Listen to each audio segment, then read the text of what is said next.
let's go ahead and roll out the red carpet for it. This is Captain America, the Winter Soldier, brought to you by Infinity Warmups. Trey, how you doing, man? Doing all right. Yeah, at this rate, Marvel is just going to beat us all the way to the price. So, they beat us unless they didn't already win before we were born. Well, I mean, we're not talking monetarily. One day we'll be sponsored by the Koch brothers, but before that, we were hoping to meet them at the finish line when Infinity War came up. So unless we kick it into bust-ass overtime, I imagine we'll make it around the time Avengers 4 Untitled comes out, which will what do you think change the name of this podcast. What's still happening? Are there still bad guys? Avengers 4. Thor's like, I thought they were just gonna part 1 and part 2 it, but apparently they're gonna call it something entirely different. But I'm pretty sure it's still gonna revolve around Thanos and the happenings with what he's doing. But I mean, fuck if I know. I'm just I'm excited to see it and fortunate that I mean if we kick it into tryhard mode, we might make it to Infinity War, but we got like 90 some odd days, and a slew of films still left to do. That's good. Yeah, and as long as they're less complicating as this one, it should be a lot easier to perform. Yeah, this one was a bit complicated, but that's courtesy of the Russo brothers. It's really Anthony and Joe Russo. Is that what? Do you see? I feel like it's just like the whole espionage, like who should you trust, double agent thing. As soon as I found out, like what a double agent was, I guess the first time I'd seen a movie such as this, I was like, no, that's fucked up, man. Because these guys, this is some high priority shit going on over here, and you've been like against them the whole time. Like I've just been carrying out missions, just waiting for the right time to strike. That's fucking scary. Don't know who to trust, man. I'm on this team. I had to try to get to this team, and you're telling me not to trust anybody? Good thing this movie's starring Captain fucking America, because if anyone doesn't need to trust anybody because he can take care of himself, look at some of these scenes in Captain America, of Captain America jumping out of anything and everything, 1 mile, 2 miles high, doesn't really matter. He just jumps out. Shield first. Yeah, most of the super soldier serum went to his kneecaps. People don't.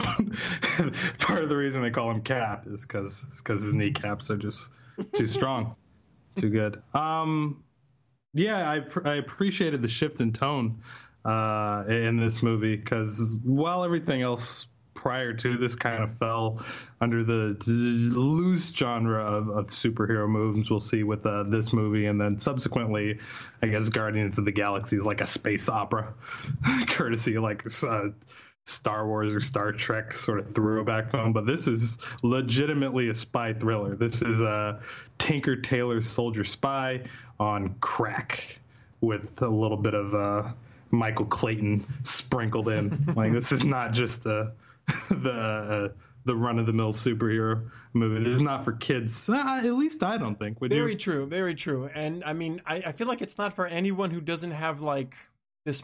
This movie is not for anyone who doesn't own it on TiVo or any kind of recording device, because there's so much shit that happens so fast. I feel like at this point I'd seen the movie probably a total of 6 times, and I mean, a couple months from now there's going to be so much that I forget, so many little details and theories that I have that like this movie didn't seem to like completely take off in, that same direction of. But I don't know if it's my bad memory or if it's just my confusion of this movie. But I mean, going into it, I didn't know I was gonna like it so much.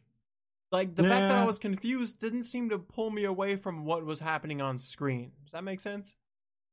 Yeah. But before we even hop into that, let's segue a bit to Black Widow and her use in this film as opposed to Iron Man 2 and subsequently the Avengers.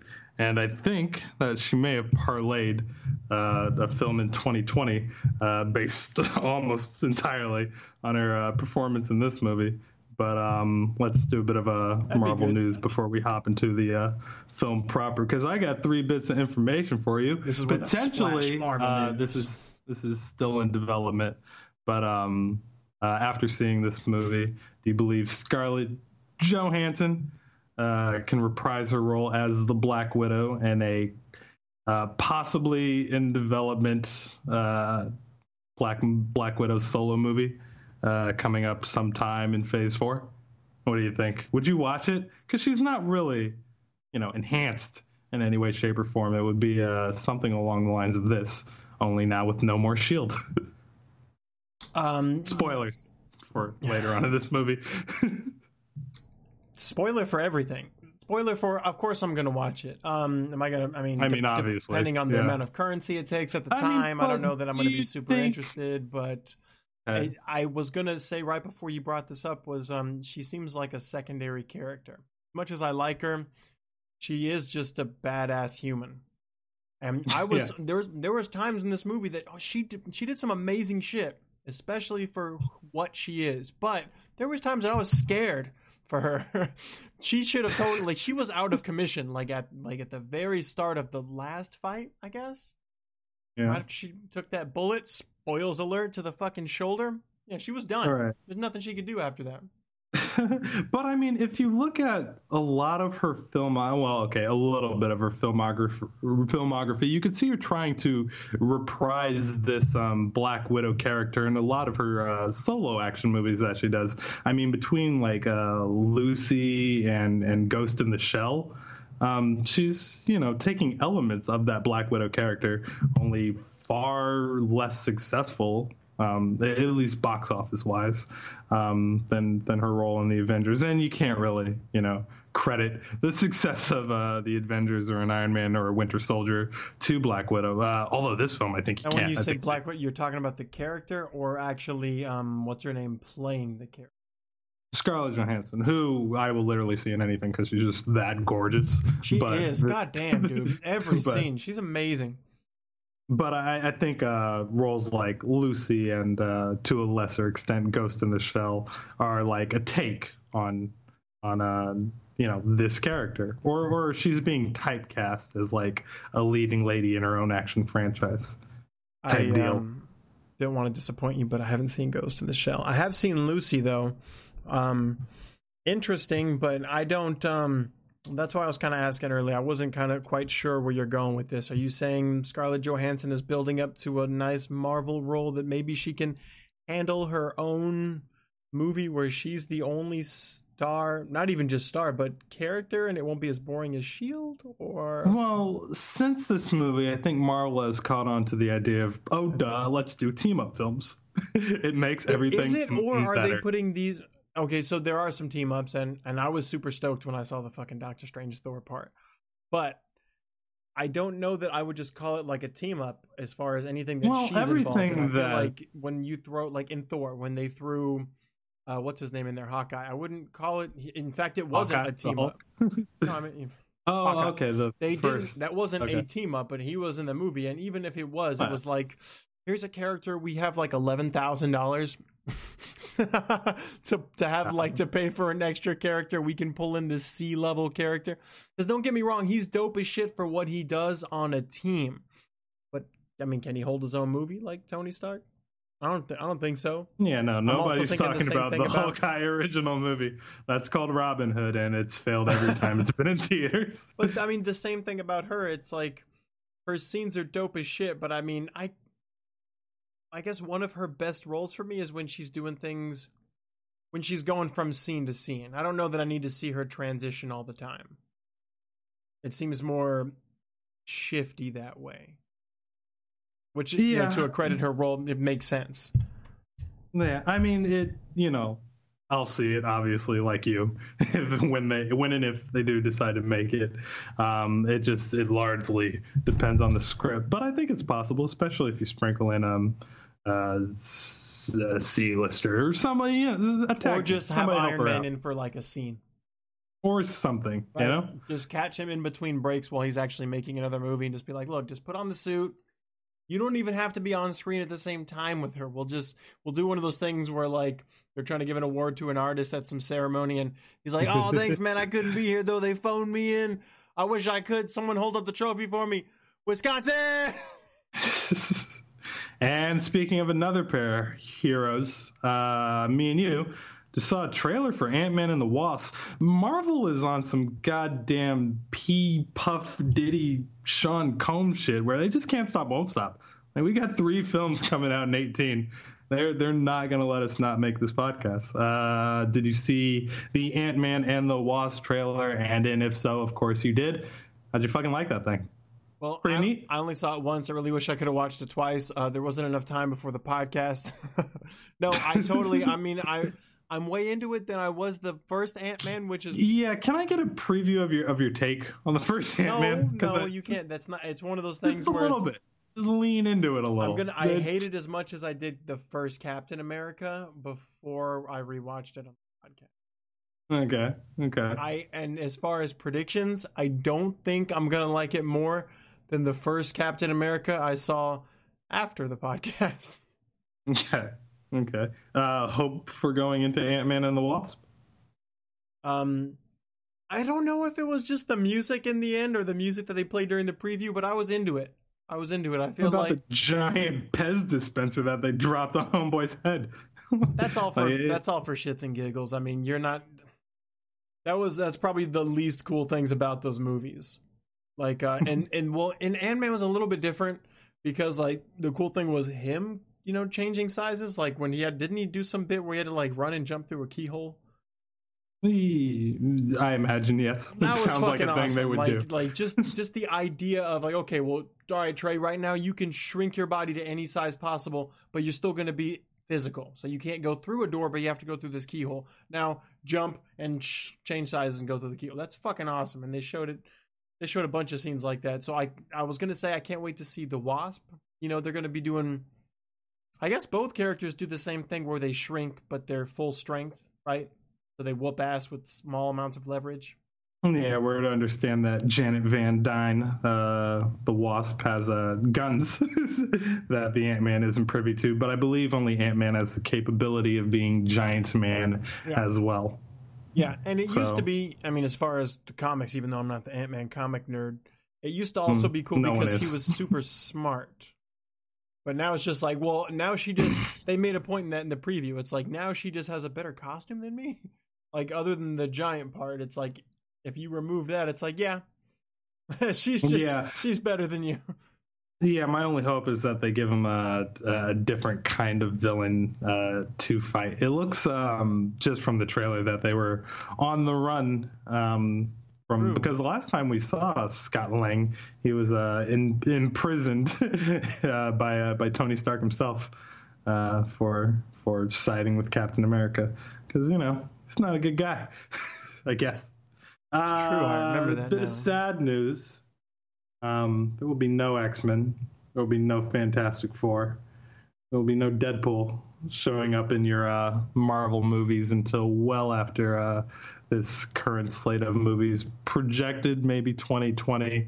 But Kevin Feige is very mum on the entire ordeal. But he has no plans on changing the existing movie lineup to incorporate any of the properties that they've just acquired. So yeah, it's too soon. And I mean, I knew it wasn't going to be, I knew nothing was going to happen with Deadpool because I feel like, again, I'm not reading any of the news. I'm just going by feeling and I'm going by how people act, even though I don't work at any of these kind of advertising companies. But I've seen the poster for Deadpool at the movie theater for several months. I don't know that by the time they post that poster, I'm pretty sure the movie's well established and a lot of the movie's done. And they can't just do any last minute ads of, okay, all right, well, here's the part where Tony Stark comes crashing through the window. And oh, look, they revamped the Mandarin. He's Chinese, he has long hair, and Jabril's totally happy.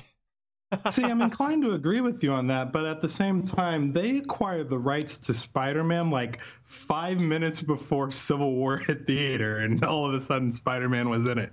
So I thought that they would just be diligently putting pen to paper trying to figure out a way to. But I'm definitely more inclined to say, yeah, wait, just plot it out, do it right, You're Marvel. Plus, I trust you. Don't screw it up now. Spider-Man has like a shit ton of villains, but it's not like there's a giant cast of, superhero characters or anything. It's pretty complicated to just be like, oh yeah, by the way, I know you guys are always talking, they're building up towards this whole Civil War movement of superhuman registration and shit. Nobody knows about mutants, even though there's just tons of them. Like, Spider-Man is just one character.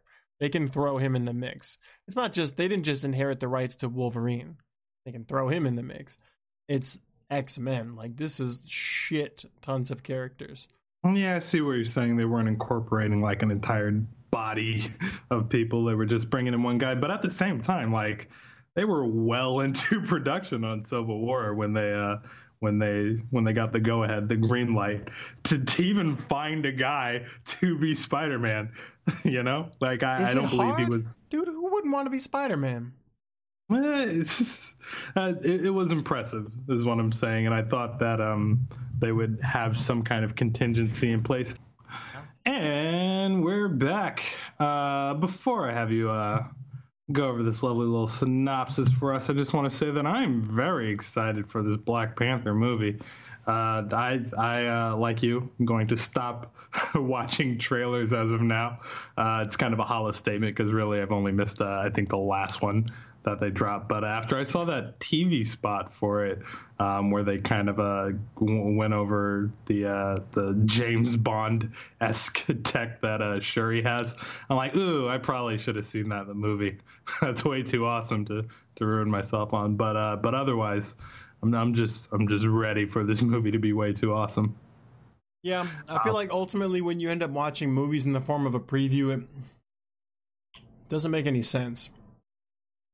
Well, I mean, it's a vehicle to hype you up for the film. And I don't need that in my life. Yeah, but I love spoiling myself. I do.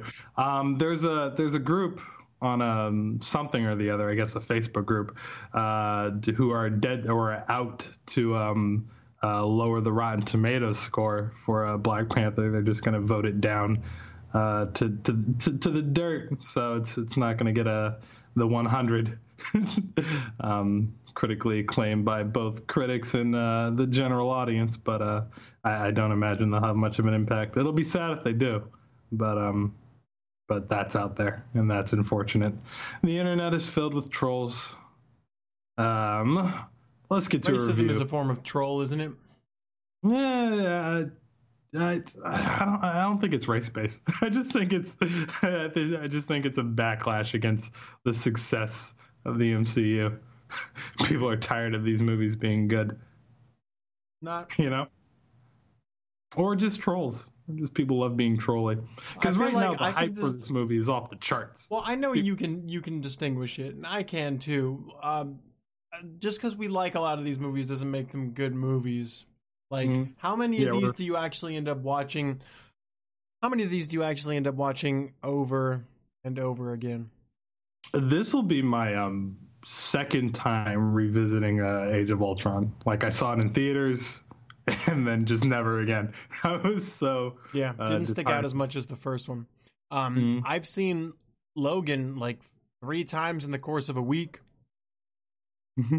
Not really the Marvel movie. If I pulled my fingers up to quote, it's not really on the Marvel side, I suppose. But either way, I've seen it about 4 times now. I probably should watch it now, but I'm kind of busy watching this movie. But as far as Winter Soldier is concerned, I saw it maybe twice before I watched it, and then I just watched it twice again this last week or so. Proud of you. Jabril, why don't you start with this little plot summary? Let's get all of our listeners caught up, because we're going to bounce all over the place. We're going to try to keep things on track. This is a complicated movie. So let's start off on the right foot and read the synopsis here. In fact, I will start, seeing as how you're struggling mightily right now. For Captain, I know. For Captain America, the Winter Soldier, Stephen Rogers is unable to integrate into modern society.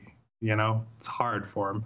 He has issues compartmentalizing the clandestine nature of S.H.I.E.L.D., which leads to him and Black Widow confronting Hydra, which is now a splinter cell within S.H.I.E.L.D. that grew out of S.H.I.E.L.D., orchestrated sort of initially by Arnim Zola, a long dead Swiss scientist, with the aid of the Winter Soldier himself, Captain America, the Falcon, and Black Widow, on a quest to stop Project Insight from coming to fruition.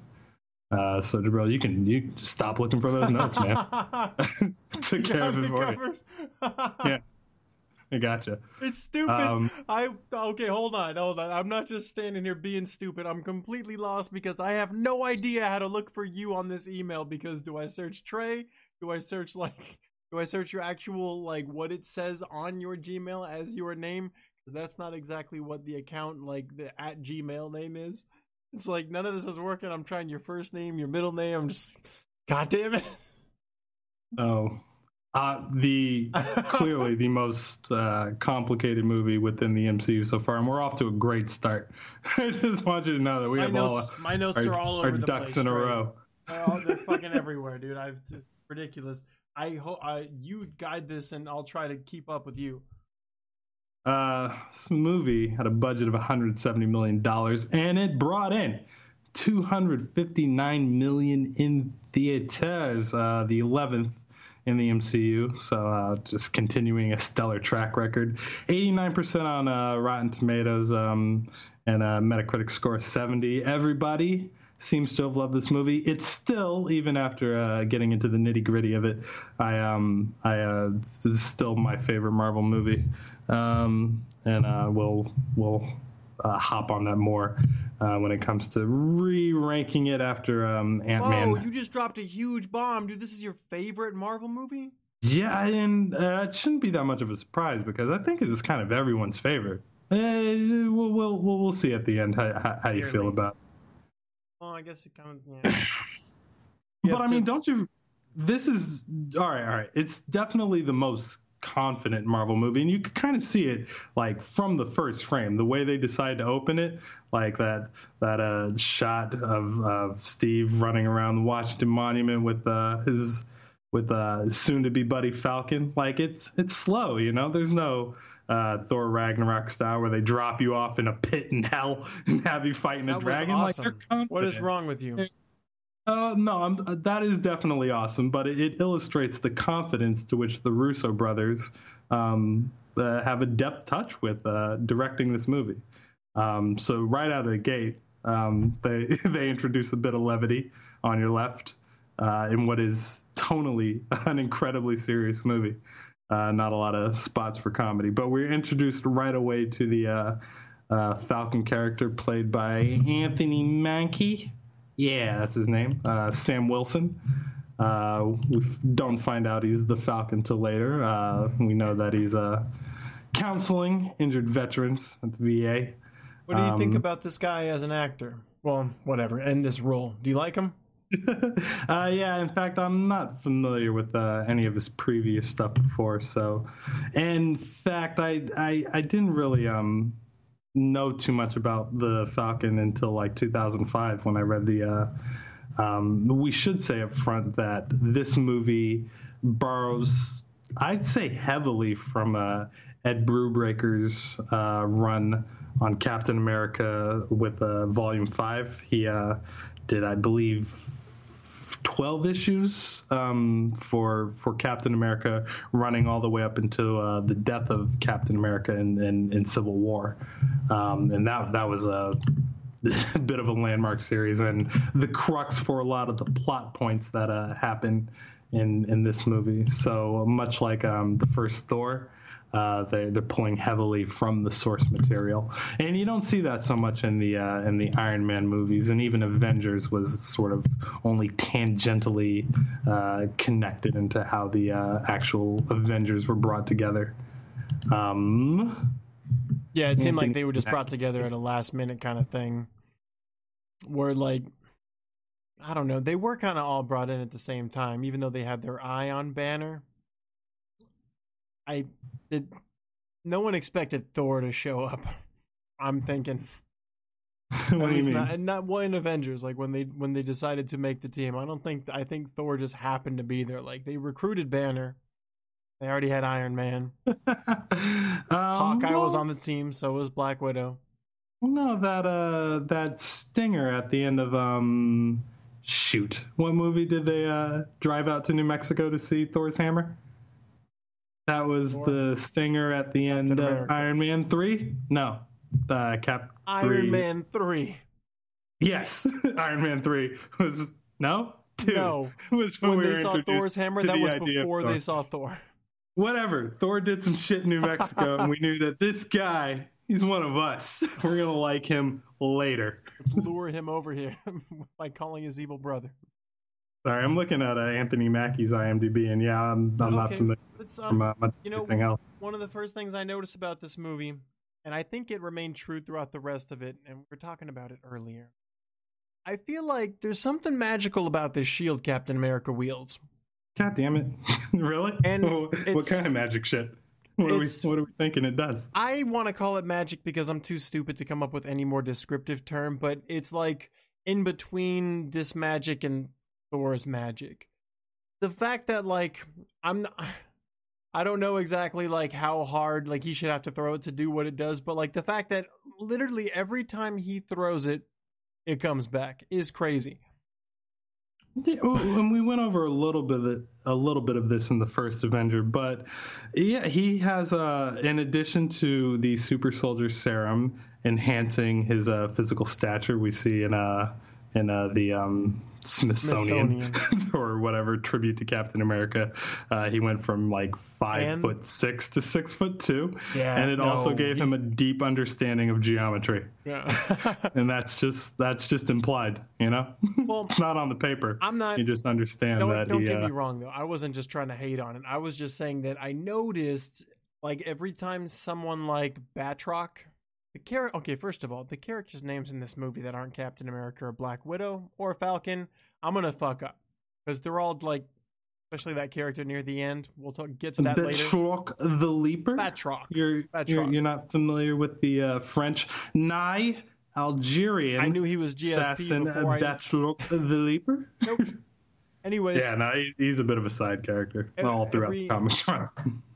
Every time. Like he like connected with the shield, like it didn't just make like a sound like, oh, you hit this super awesome metal. It sounded like someone hit like this like a wind chime. It was beautiful.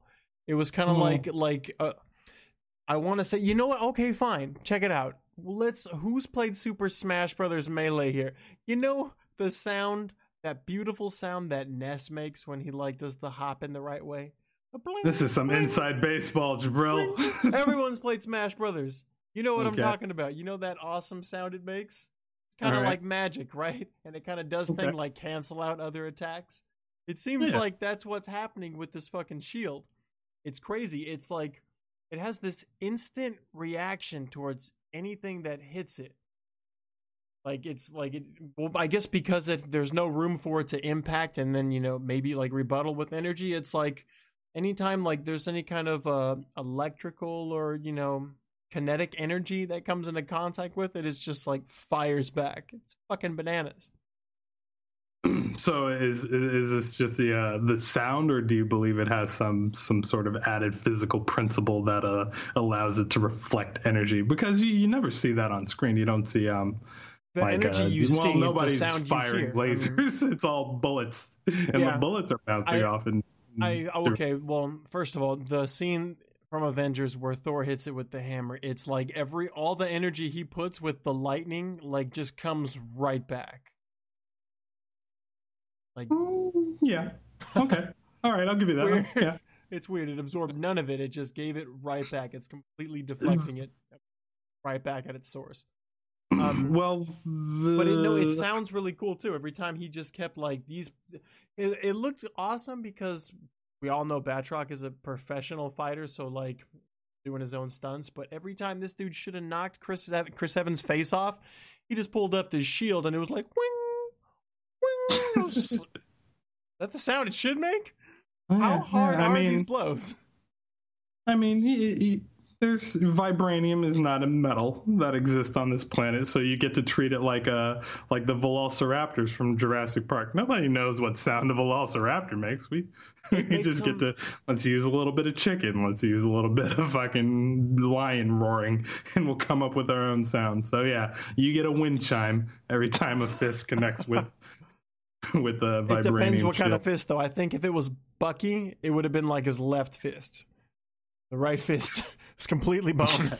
Okay, I do like that sound effect that they put on anytime Bucky's arm does something special. It seemed like that whole overkill at the ratcheting end. up, that sort of metallic whirring. I felt like it was dictating my feelings at the end of the movie. I didn't like that anymore. It was making sounds, and I was like, wasn't sure what was happening. And then, like, after 6 sounds, like someone got hurt, and I was like, Yeah, it was like a wind-up doll. Like he, it was okay. Look, it was like if the sound happened before the audio. It was like if right now, like you heard a chain gun, and then 30 seconds later, you and I get shot to death. It'd be like, oh, what the fuck? Oh man, I didn't understand. It wasn't making sense. How did we get to Batroc the Leaper? Oh, yeah. Well, I don't really lead up the story. The part that he's super duper fast. He runs what, a mile in a minute? No. 13 miles in like 30 minutes, man. So let's chalk that up to like a minute and 2 mile, a mile and 2 minutes, mile and 3 minutes. Is super duper fast, and the Falcon Sam Wilson is impressed. He takes it in stride. It's like, he got me, man. And Black Widow, and that's an honor because you find out. I do want to stop at the scene because I have a heartfelt moment where Captain America. All right? I'm sorry. Let's go back a little bit. I told you during the first Avenger that I was disappointed in not being able to see the mental state of Stephen Rogers once he came back to our current timeline. So in the Avengers, because it wasn't really a Captain America movie, you didn't really get to sit with him and see where his head was at, how he feels about being in the 21st century as opposed to 1940. And this movie did a great job of illustrating where does this man fit? What does he do with himself? So there's this great scene with him and the Falcon Marvin soundtrack, 19 whatever the fuck. Marvin Gaye. Marvin Gaye, exactly. And he pulls out a pen and pad and adds it to his list of things that he needs to catch up on. And fun fact, that list changed depending on what theater and what province of the world you saw it in. So for the U.S. list, it had figures like Steve Jobs. It had the moon landing, the Berlin Wall, Thai food, Nirvana. You ready for this, Jay? Rocky, parentheses, Rocky 2, question mark. I'm going to ask you what the fuck that's about. Why is he questioning whether or not he should see Rocky 2? Well, it depends, I guess, what you find like successful about Rocky as a character. Because the end game in the first Rocky was he tried to become like a boxer again, and he fought Apollo, and Apollo won, but ultimately they beat the shit out of each other. Rocky got his ass beat for like 11 rounds and then fought back, but he lost, and then in part 2 they fought again, and then Rocky won. So it's kind of like, you really care who won, or is it more about the story of how he got there? I'm so proud of you for having a deep take on that one. Thank you. I don't know why that was even on the list. So in Mexico, in place of the Berlin Wall, there's Shakira. Well, Star Wars and Star Trek on Salon when it was released in Korea. Old Boy was on the list. I don't know if you got to see that movie. It's pretty fun. I think I have it, but I haven't seen it. The 2002 World Cup, and disco for some reason is on there. I don't know why the Koreans are more into disco than places like, I guess, England. For the list in England, the Beatles are on there, as well as Sean Connery. And over in Australia, you have Steve Irwin, obviously. Everybody should know Steve Irwin. Skippy the Bush Kangaroo, and Tim Tams. I have no clue what that is, as well as AC/DC. So depending on where you are, it shows you all the things that Cap is trying desperately to catch up on. So is it the director's choice, just when he feels like the best band, actor, and TV show and radio show? No, it's just pandering to different theaters of wherever the movie was released. I get the location-based thing, but I mean, the ultimately, like, the list, like, per whatever country or whatever release it came out, like, it's up to who to decide, like, okay, here's the thing is, they say there's like 8 things on that list. They're like, oh, you need to catch up on this stuff. What do you name, Trey? You name, like, what, you have 2 spots for music, maybe?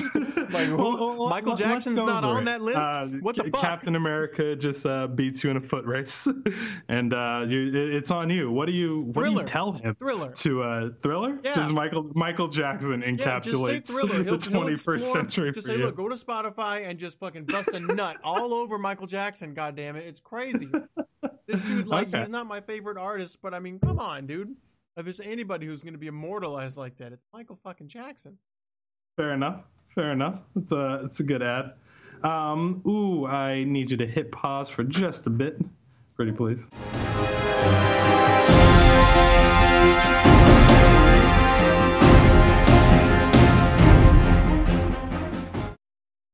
All right, we're back, and damn it, I thought of something. Sorry about the technical difficulties. Honestly, I kind of want to jump back on that notepad and what you're supposed to tell this guy to catch up on. Yeah, like, dude, shake weights, Panda Express, Thai food on it. No, orange chicken. I don't want to fill up the whole list, but I was thinking as far as movies go, Back to the Future. You're not trying to blow his mind right away, man. It's like, start with the Matrix. Like, look at this one movie. This movie is where this guy goes back 30 years. He has no idea what to do. You know, you can feel at home with him. Just go hang out with your mom. What line did he say? It's like, oh, the internet. I've been reading that a lot. It's been really helpful. So Black Widow comes, picks him up in a car because they have a mission from Nick Fury to, and this is where we get into the nitty gritty, Jay. They have to get on the Lemurian Star because it's been hijacked by pirates, and they've taken a bunch of hostages. One of them is Agent Sitwell, and it's their job to liberate the hostages, thus saving the day. However, Black Widow has a separate mission from Nick Fury, unbeknownst to Captain America, to retrieve data from the hard drive because the Lemurian Star is a launch, I guess, platform for the helicarriers that we will see later in the movies in regards to Project Insight. You good? You got that? Good connection. Damn, dude, you said it way better than I could.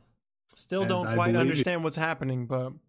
No, what are you struggling with? Because it's important going forward that we're on the same page. Well,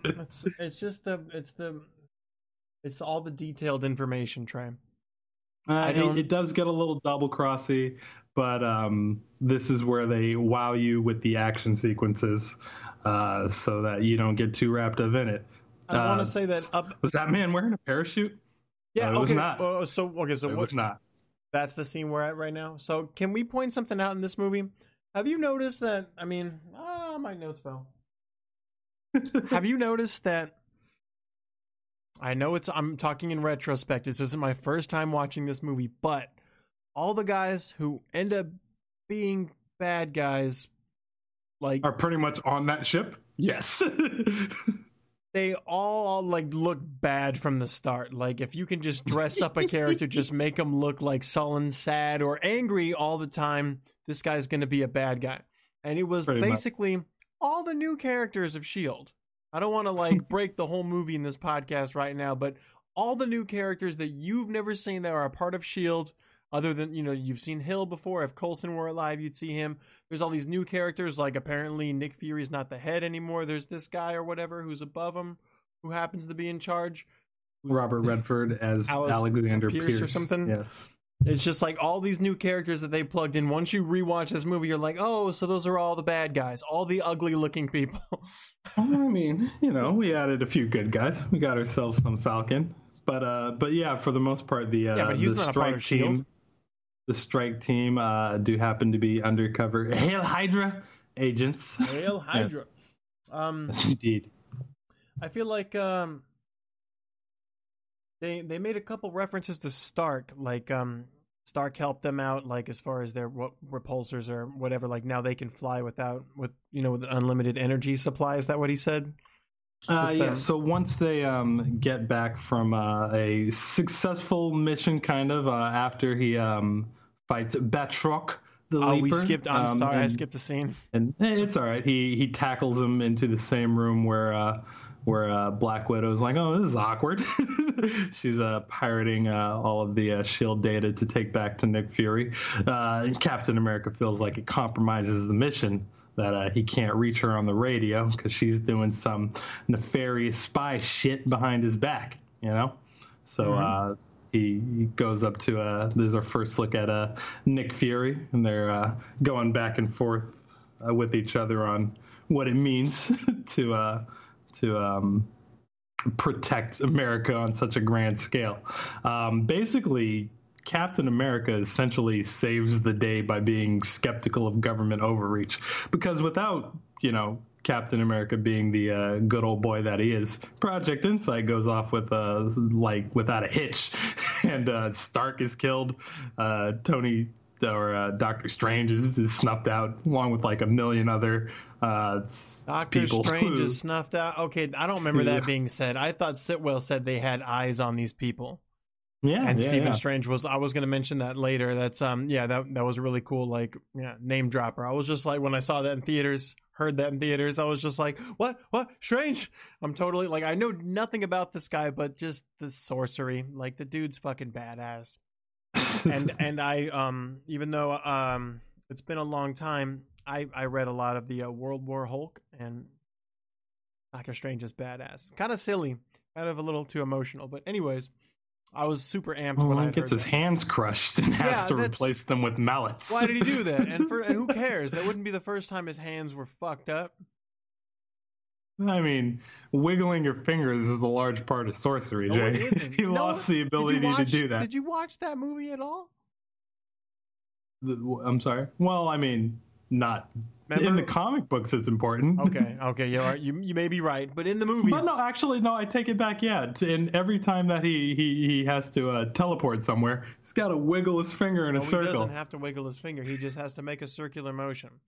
All right, there's this scene where I forgot you knew magic. There's this scene in the movie. I watched the movie a lot. There's a scene in the movie where he goes, "Oh, my hands are broken. I can't do this." And then she goes, "Hey, check this guy out." And he's like Chinese or something. And then he shows his hand, and his hand is a stump with no fingers on it.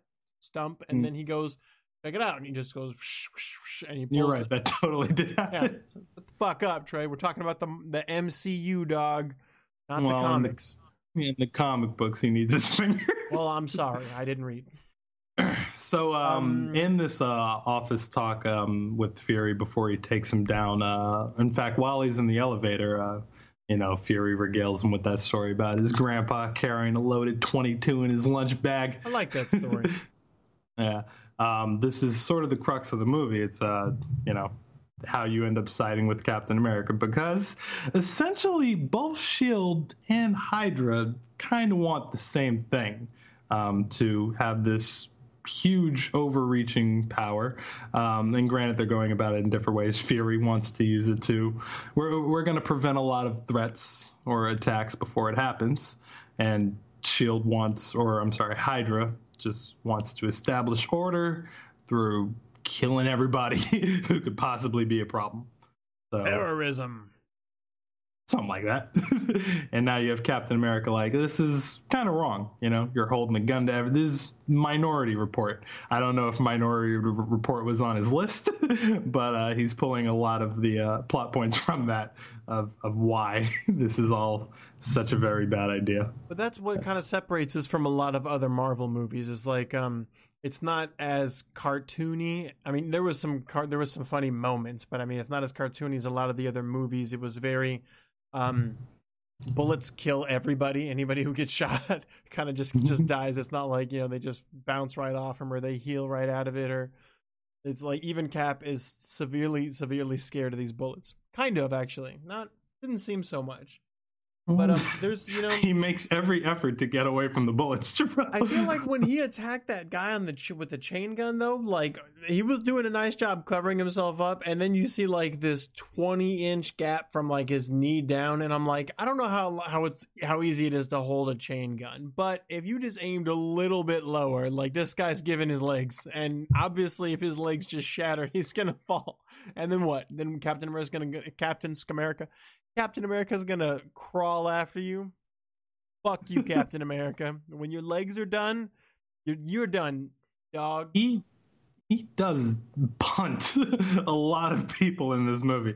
In fact, the majority of Captain America's superpowers are probably in his legs and the Falcon knees through car doors that he delivers people. But I wanted to say something real quick. There's so when they said that about the whole Stark energy, Stark gave us this idea that coming from somebody who's like everyone else has already seen the Civil War and whatnot, we already know what kind of happened, so I'm not really spoiling anything, but I feel like this kind of gives you a very good idea. Like right here, knowing what I know, I can see that at this moment, Captain America doesn't believe a fucking word that Fury is saying. He's already separating himself from S.H.I.E.L.D. He's just, he's still kind of doing what he's doing, but you have to work silently when you're working with espionage. He just has a bit of a conundrum with that. He's choosing a side. First. He's choosing a side, and the fact that Iron Man told these guys how to fix like their machines, he's helping their cause. So he's completely chosen an entirely opposite side. He is pro-military, and when it comes time to register as a superhero and abide by all the rules, that's why he chose that side. Even though it seems like at the end of the movie he's like trying to save his friends, but you know what I'm saying? These two have already chosen two different paths at this point. Not necessarily. I mean, where do you see the schism? There's no way he didn't create the whatever that's the safety protective system around Nick Fury's car. There's no way S.H.I.E.L.D. did that. That's Stark. The fact that he said what works and he said the AC works, that's Jarvis, man. Tony gave them that too. Tony is helping S.H.I.E.L.D. Discount Jarvis. He's totally on their side. I feel like there's a point in the movie, obviously, where he sees his friend in the cell and he's going to break them out, right? Up until that point, Tony is pro S.H.I.E.L.D. And right now, like, Cap is like, I don't like this guy. Like, I feel like he already thinks the Fury he's talking to is a double. And there's no way this is which Fury got shot in my apartment, God damn it. I don't think he's that cynical of Nick Fury at this point. He's from the 1940s when war was simple. There were the Nazis. In fact, he's so very happy when Hydra shows back up again, just so that he can know who the bad guys are and have somebody to fight. Because he's not really down for this whole espionage nonsense. The reason why he's having this talk with Fury in the first place is because Black Widow was doing some espionage shit in the middle of his hostage rescue mission. I'm just going to use that word to cover up everything about this movie that I don't understand. So as soon as we get to a topic, I'm just going to be like, espionage is the way the espionage, and it's espionage. It requires him to think of things in more than a black and white perspective, and he's not really down with that. He feels like there are good guys and bad guys, and this world is shades of gray. That kind of bothers him. In fact, this leads to the next scene with Haley Atwell reprising her role as Peggy Carter in old people makeup. That was hard. Okay. Honestly, I'm retarded, but I had a point earlier that I kind of wanted to make. You know what I really want to see happen in these Marvel movies is when Fury made that comment about Tony having a really up close and personal look at how the ship flies, remember? And that was like a reference to Avengers. You know what they should do? He got caught in an engine turbine. Yeah, yes. That's what it's called, turbine. Thank you. You know what they should do is they should have a little box show up and say like in reference to Avengers, blah, blah, blah, and then put like dash and then put Bob or whoever the fuck is in charge of putting that there. Oh, God, that would be great. Right? Yeah. They need to do that more often. Like, this is a clear relation to this movie. If you've seen this movie, remember, this is... You should definitely send a letter. That is brilliant. Please see Iron Man 2, 30 minutes. Yeah. Why is it always Bob, or is it just in the comics that I read? it's whoever that is. Who's Bob? Do you know who the Bob character is? We're gonna go with Bob on this one. We're gonna go with It's Always Bob. Make mine Marvel. All right. Yeah. So he gets a lot of his moral compass from Peggy Carter, who you imagine he's been sadly visiting this Alzheimer's woman since he's been back, and just Could you tell it was her, like by her acting? Because I feel like otherwise it could have been somebody else as far as I'm concerned. I knew who she was, but was it actually Haley Atwell? That was a Haley Atwell, just mired in old people garb. You could have fooled me. I really. It's like who's under the Vader costume? I don't know. Someone else is playing the voice. And it's after that, or I think actually before that, he goes to the Smithsonian to check out the exhibit that's been set up for him, and he runs into the kid with the Captain America shirt, some memorabilia for the Avengers, I imagine. Yeah. And okay, well, that spot where they mentioned the Howling Commandos. Mm-hmm. Remember how Bucky was the only one to give his life in service to the country? Yeah. Okay, so I feel like that was the first actual reference to them being called the Howling Commandos, and the only thing I remember about them was Captain America broke them out of some jail, and these guys tried to help out and grabbed some guns and, had some fun. Otherwise, I don't know shit that they did because, again, they didn't introduce themselves. Like when this team came out as boom and pause and freeze frame and go, this is the Howling Commandos. Like, hype them up as a team, so I don't know who the fuck they're talking about. There's Howling Commandos. This name that you've never heard before is to describe these awesome characters that you've never seen. We talked about this in the first Avengers, and I know that I didn't like that a lot of the action was shot through montage sequences because that's supposed to like illustrate years of kicking Nazi ass. But and the way they have it here so that it's exhibits in a museum, and even going forward, you could kind of say that you can make up anything for Captain America's exploits in World War II because they kind of woo-wooed his entire time over there. So yeah, any sort of a bad guy that you want to bring back from that time or any plot point that you want to reference from that time, it's all covered in that montage sequence somewhere. We didn't get to see it, but it'll come back. So yeah. The Howling Commandos did amazing shit. We just didn't see much of any of it. Yeah, I feel bad. Like, do they get paid by like what sequence takes up how much space in the movie? How entertaining is it going to be to see these guys? Because I don't know how big the name actors they used were, but I recognized a couple of them. Like I'd seen them before, so it might have been entertaining to have a couple of They seemed like what was Thor's team's name? I forget. You remember? The Revenges? Revenges, yeah. We're calling it the Revenges. That's a stupid name. But yeah, okay, so the Revenges. And they commented on that. Yeah, but like I know them as a team by now. Like I know, like I've seen them a little bit. Like there's space for them in every single movie. Like this is just this team that, hey, remember those 2 minutes of film that we dedicated to this? Yeah, and I told you before, like Wonder Woman was essentially the same movie as Captain America: The First Avenger. However, I love all of Wonder Woman's supporting cast, and I feel shit all about the Howling Commandos. Yeah. It was just a poor choice in the way they chose to go about it, but good for expositional walks through the Smithsonian, so you can make up anything that they did. So we go from this to seeing Fury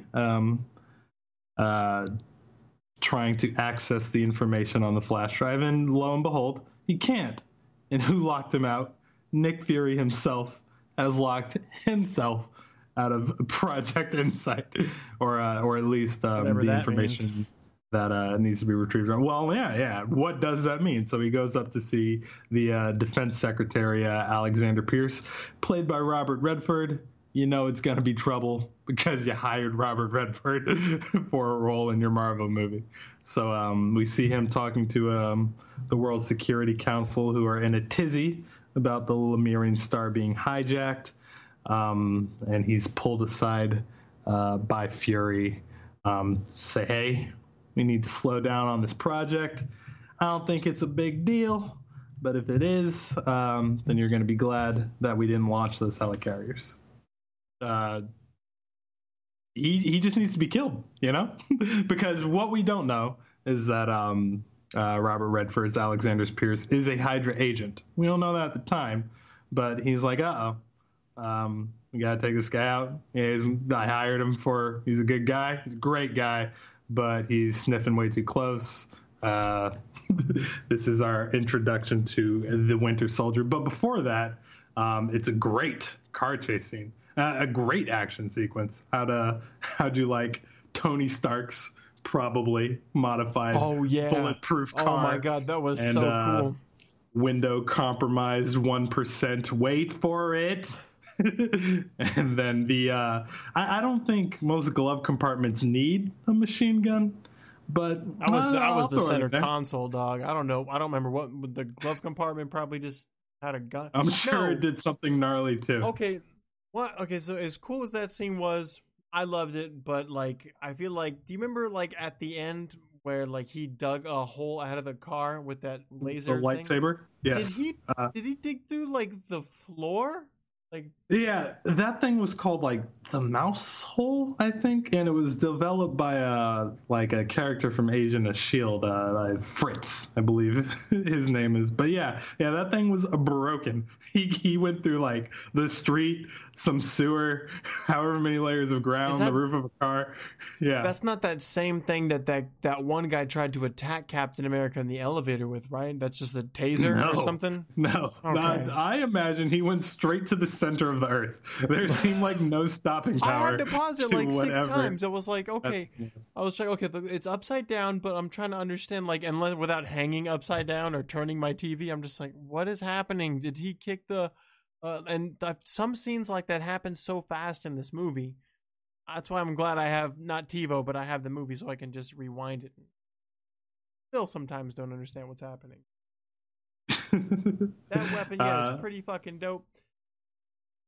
That action scene as a whole is pretty awesome too, because at this point in time we hadn't had Fury with he got to knock a jet out of the air in the Avengers with a rocket launcher, but he carried this entire sequence. Like and I love the way the Russo brothers directed it with the start, like how he's just at a stoplight and the cops pull up next to him, and you're just thinking, oh, they're just hating on this black guy with his dope ass SUV. They flash the lights and then they just T-bone him. Yeah, the music's all ratcheting up. Reminded me of Training Day. So gangster. Huh? You remember the end of Training Day with Denzel? Yeah, only less him getting filled with bullets. But the same amount of, probably more bullets fired though. Oh, most assuredly. Yeah. What did they say? Metro Police is showing no cops in this area. Oh, this is bad. Where did they get these machine guns? That battering ram that you just plug into the ground. Jesus Christ. Yeah, no, they wanted him very, very dead. At least, so what is the Winter Soldier doing there? Except planning for all of those guys to fail. 20 cops with machine guns, we're probably not going to get it done. I'm just going to wait around this corner because in my mental math, I imagine that this car chase is going to lead to this street. And I'm you can see Nick Fury regaining his vision and the Winter Soldier comes into focus on directly astride the yellow lines with some future tech blow up your car from the bottom technology. Yeah, it was just all in all a dope sequence. I feel like as far as the Winter Soldier is concerned, you kind of have to wonder what mindset he's in. How much of his memory is he getting back per time? Every time they flood his memory with the shock therapy, how many times in between of those segments, how much of his memory is he getting back, if anything? Because he does start acting weird. I don't know if I'm sure they showed him images of Cap before they told him to go kill him, right? Yeah, he had to acquire the target.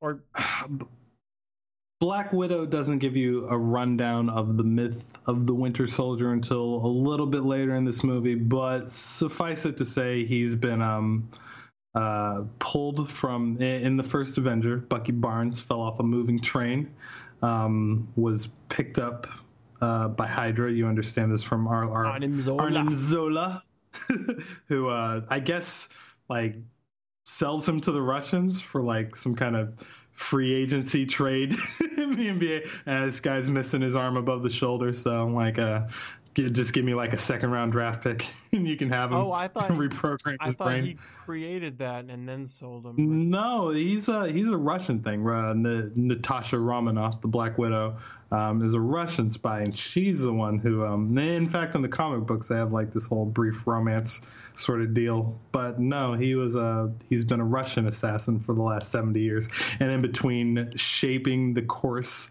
of the century, they put him on ice. Who are we talking about? The Winter Soldier, man. God damn it, I thought I was talking about Arnim Zola. No, Zola's just been dead / inside of a computer. Okay. Oh, okay. Yeah.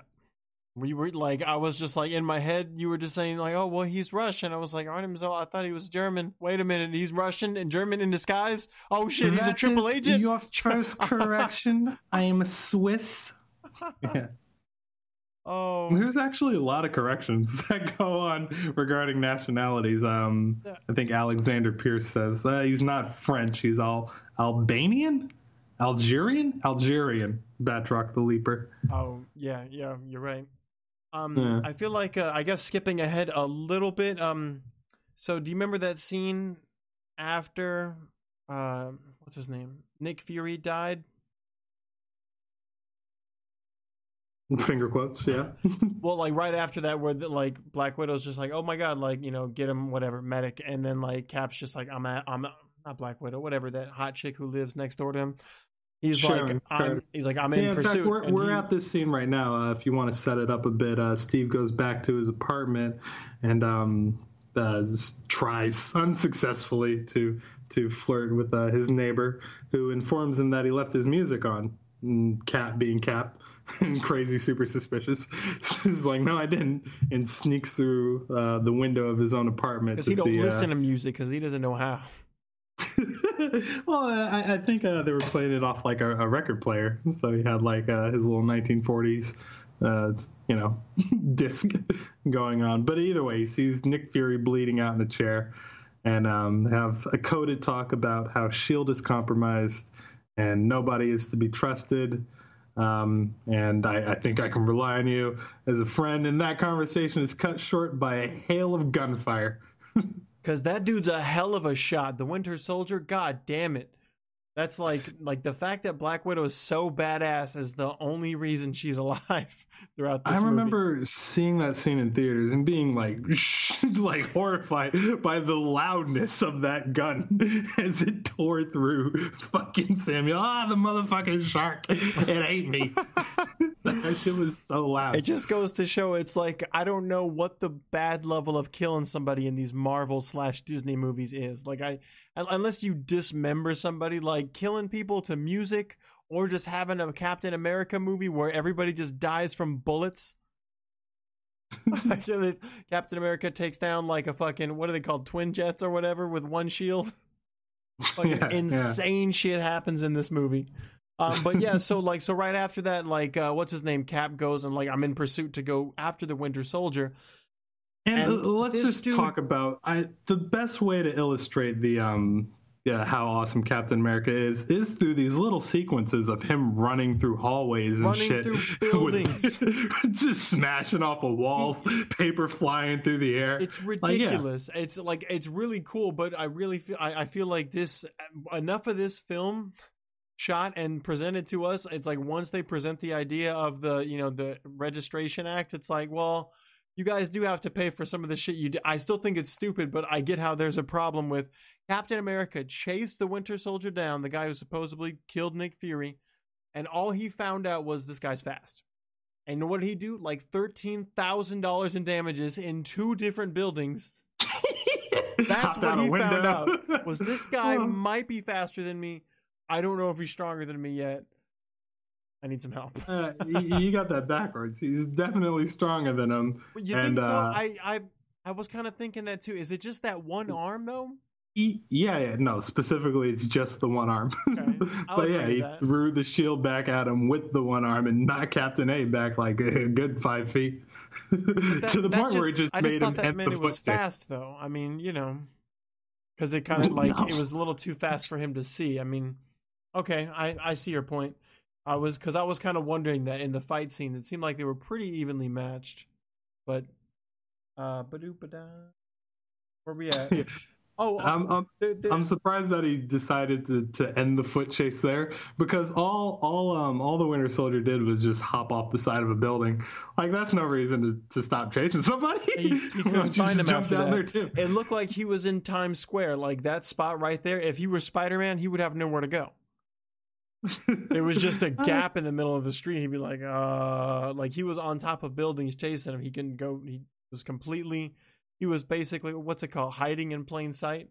But like the sight was everywhere. Yeah, but it was like in the middle of the night, and there were. I'm sure I hope that he has he's a guy with a metal arm. He's not that hard to find, man. I just assume that he has this ongoing clock going on in his head, going, that's about $40,000 in damages. Maybe I should call it a night. Right? Yeah, somebody's gonna have to sweep that up. And maybe wait. I'll come back later. So we cut to that. To the hospital, where Natasha, Agent Hill, and Steve Rogers are witnessing the last breaths, finger quotes, of Nick Fury as he fades off. And Fury gave him the flash drive containing the information for Project Insight before Captain America is called to a meeting with Alexander Pierce. He hides that flash drive in a vending machine behind 2 packs of gum. He risked the fate of the free world behind nobody wanting to purchase 2 packs of Bubblicious. And we get to see that scene with him, Captain America, and Alexander Pierce, where he's picking his brain on what did Fury tell you. Well, before we had him gunned down. He doesn't say that. Let's go back to that scene where the vending machine. Okay, so why is Captain America right there? And is he waiting for Scarlet Witch right there? No, it was outside the hospital. Everybody's just kind of. I'm sorry. No, Black Widow. Yeah. You're right. There's no such thing as Scarlet Witch. Natasha, and Maria Hill are just getting done seeing that Nick Fury's dead. He has a conversation with Natasha first about what the hell happened. Was Nick? Natasha says, why was Nick Fury in your room? And Steve tries to lie to her, says, I don't know. And Natasha's like, you're a terrible liar, dude. That wasn't even remotely convincing. And well, no, like I'm wondering why he walked over and just started staring at the vending machine.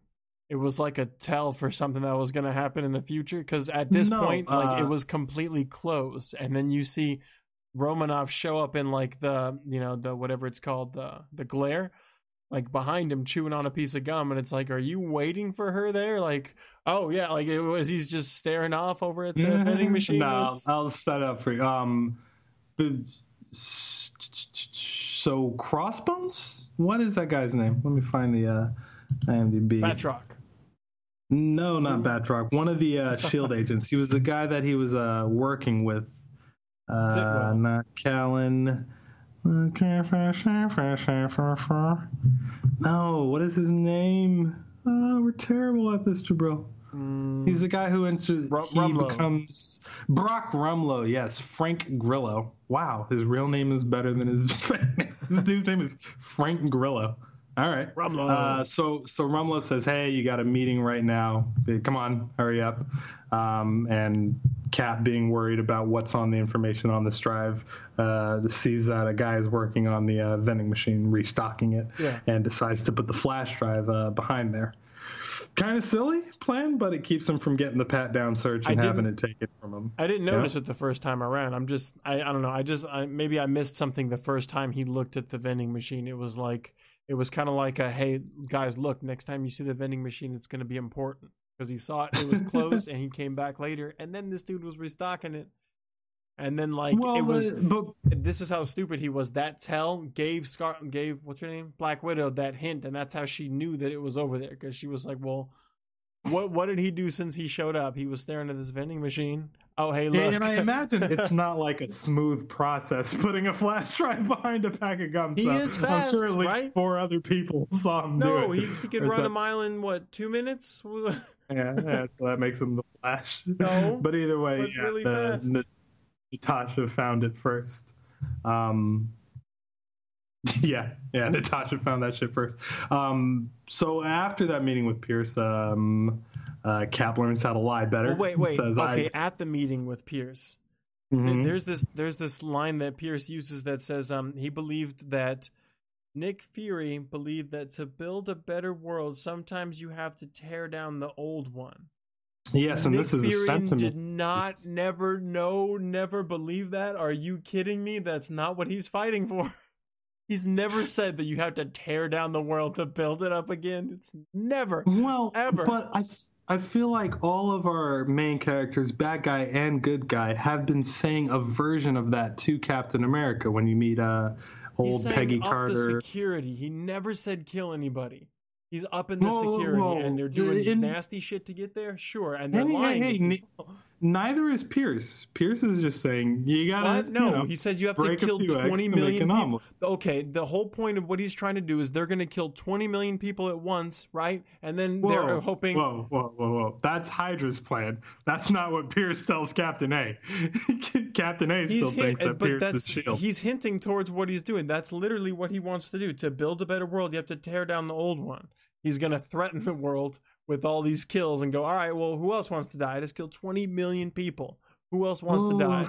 No, you're going to, like, I'm the new leader of the free world, right? You got to understand, Pierce and Nick Fury are on the same side at this point in the film, in Steve Rogers' eyes. And it's always been the plan for Project Insight, those 3 helicarriers, to be a preemptive strike or just, a sort of nuclear deterrence, the ability to stop a lot of problems before it happens. They weren't planning on using it overtly offensively, like you'll see later in the film when Hydra gets Project Insight off the ground. And it is what, Captain America struggles with. But to your point of tearing down the old world to build a new one, Peggy Carter says a version of that while she's in the hospital. Like, this isn't the same world anymore. You've got to embrace this new thing. When he was talking to Nick Fury, it's like, this isn't the 1940s. It's getting high time for you to get with the program. Like, everybody wants Captain America to believe that this is the reality that he has to accept. And Captain A is just dead set on just not letting this be the movie Minority Report. He says I feel like everybody just wants Captain A on their side, and he's just trying to, since he's out of time, you would say, like, he just has to think about what's going on instead of, like, understanding what time it is. Like, you can still kind of see if people are lying to you. If you, look at his senses in the elevator scene, the dope-ass elevator scene. Yeah. Where and before we get to that, I do want to say that the pushback that, because, Captain America is constantly like, oh, I'm just not going to compromise. It's like that. But the pushback that Nick Fury gave him was, I read your file on what you guys did over in, Hitler's Nazi Germany. You guys did some pretty nasty shit. Mm-hmm. He's like, yeah, we had to compromise in ways that didn't really make us sleep well at night. But, we're not holding a gun to everybody's head and calling it freedom. So that's kind of where he stands. And that's pretty much the gist of what he tells Pierce. And then Pierce sends a bunch of agents in an elevator to just apprehend this man because he feels like Captain America lied to him about what Nick Fury has told him. He believes that he knows something about Project Insight, which he does. So we get this awesome elevator fight sequence, and I love the way they set it up. This is the Russo brothers just being amazing at filming in a crowded elevator. Because who gets on first? Do you remember how that all went down? I think it's his not two Rumlow. strike team guys. Is it? Yeah, I think it's Rumlow's Rumlow and the strike team guys. He's like, hey, what's up? And like one other, like a black guy, and he looks down at the black guy, and he's got like his hand immediately hovering over his gun. Yeah, he's like, he's got it like frisked. What's this? What are you all tense about? We're all having a good day, and then like we go down 2 floors. A bunch of people from records hop on the elevator. Oh yeah, this one dude literally pushes Cap. Like he goes up to him. He's like short, but he has like a big voice. All friendly, but yeah, and he was Cap just like, "Excuse me." Front. He keeps his face like in Cap's face, and then he moves his shoulders. And if you look, Cap moves so this guy could come in. Like yeah. Like, he has to how shift was his he way. in your way, buddy? I'm already here, and I'm fucking Captain A. And he looks over to the right, and that dude is sweating bullets. Oh no, I gotta fight this guy. I was gotta like, take him down. I didn't know how to feel about it. I was like, is this guy tense or is he just African, hot all the time?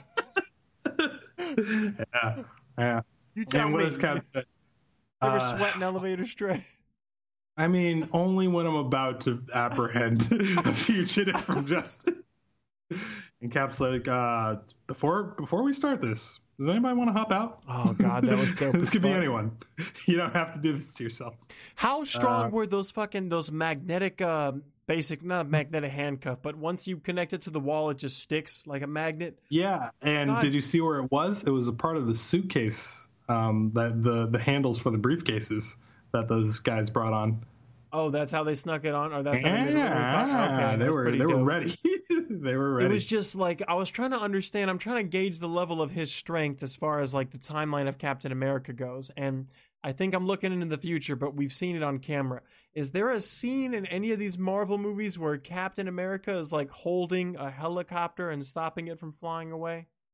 That comes in Civil War. Okay. Yes. That's a lot of back and bicep power and just overall strength. That's what he's capable of.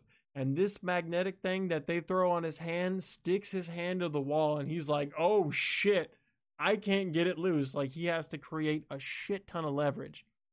Mm-hmm. These things are scary strong. If Captain America is having problems with this shit, like he pulled it off like a G, but not everybody. It almost made it a this. fair fight. I know, right? Well, like, yeah, Widow would have been fucked up. Well, there's too much muscle there for Widow. She wouldn't have. How do you think she could have taken that scene? Well, no, God, no. That was no. She would have something. To do. Okay, it wouldn't be strength based. It would be something like crafty. Like she would drop a smoke bomb, or maybe like in a crowded elevator, or like a smoke bomb, and then just like drop down and do like a spinning star kick.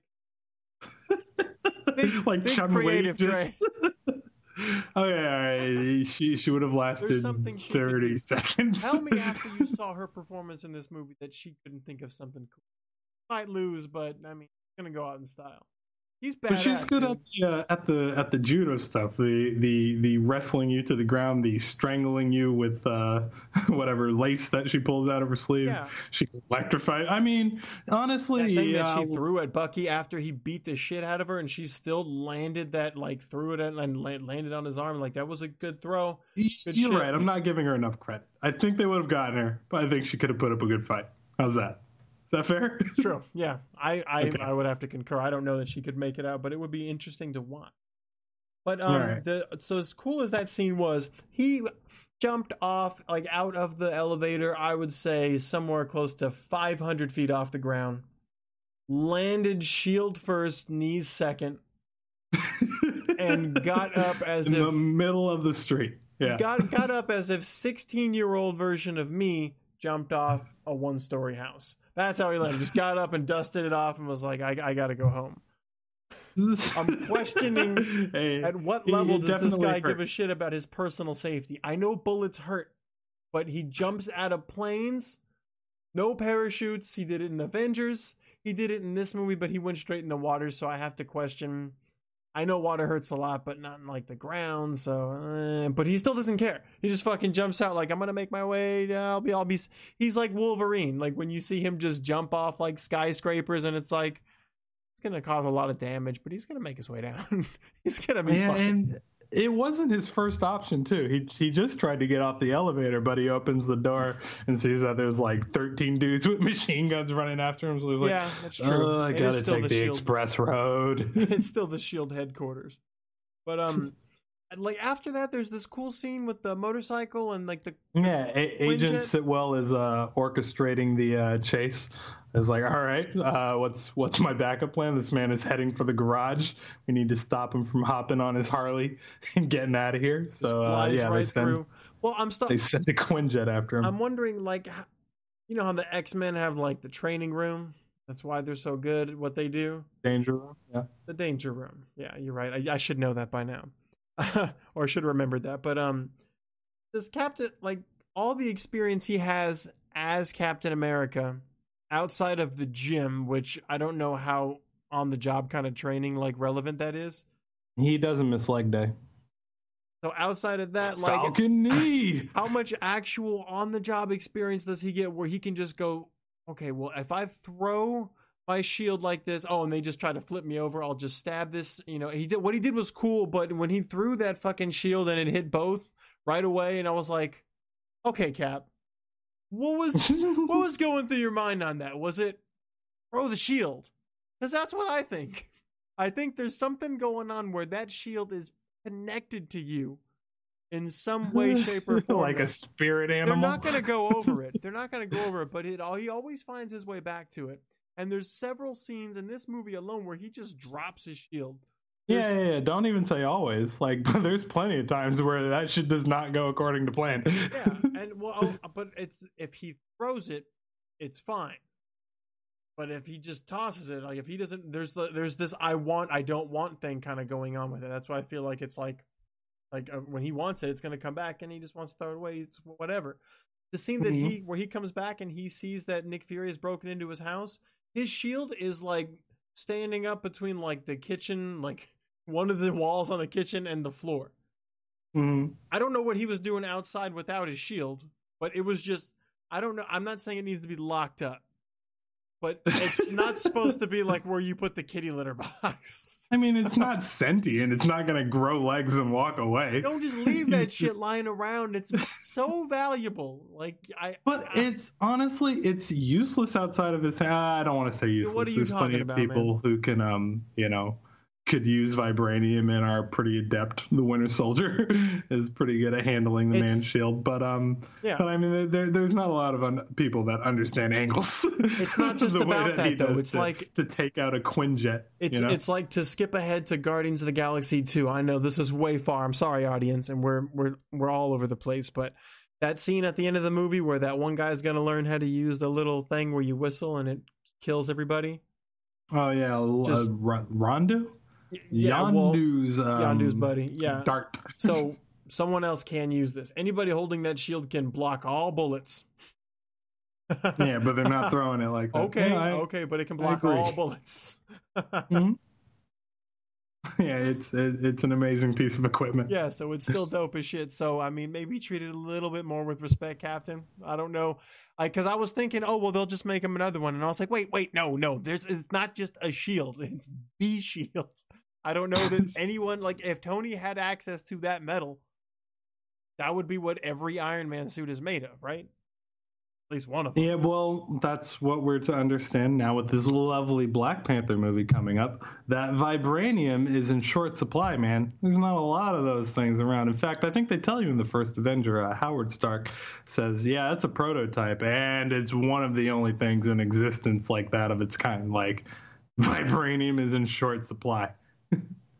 So yeah, you can't go around making Iron Man armor out of that stuff. Would be nice. A waste of resources. So after a crazy escape from the Triskelion from S.H.I.E.L.D. headquarters, he heads back to the hospital to retrieve the flash drive from the vending machine.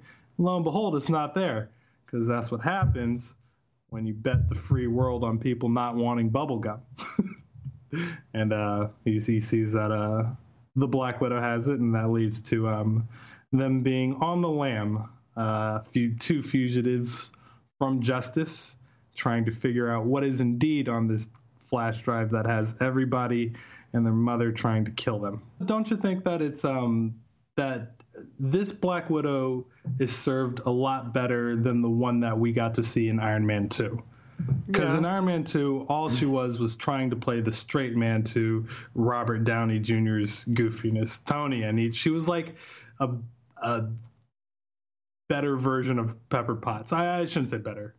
Just, she was trying to reel Tony Stark in, and that's kind of hard to play off of, whereas her and Captain America make for a better pair.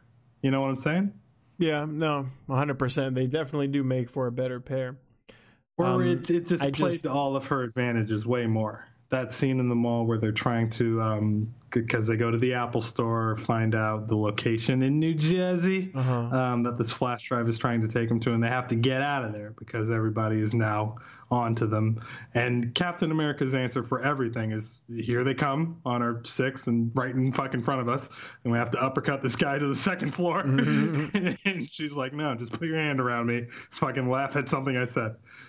Fucking people are embarrassed by public displays of affection. Just fucking kiss me. Fucking, like, she gets them out of there without having anything go sideways.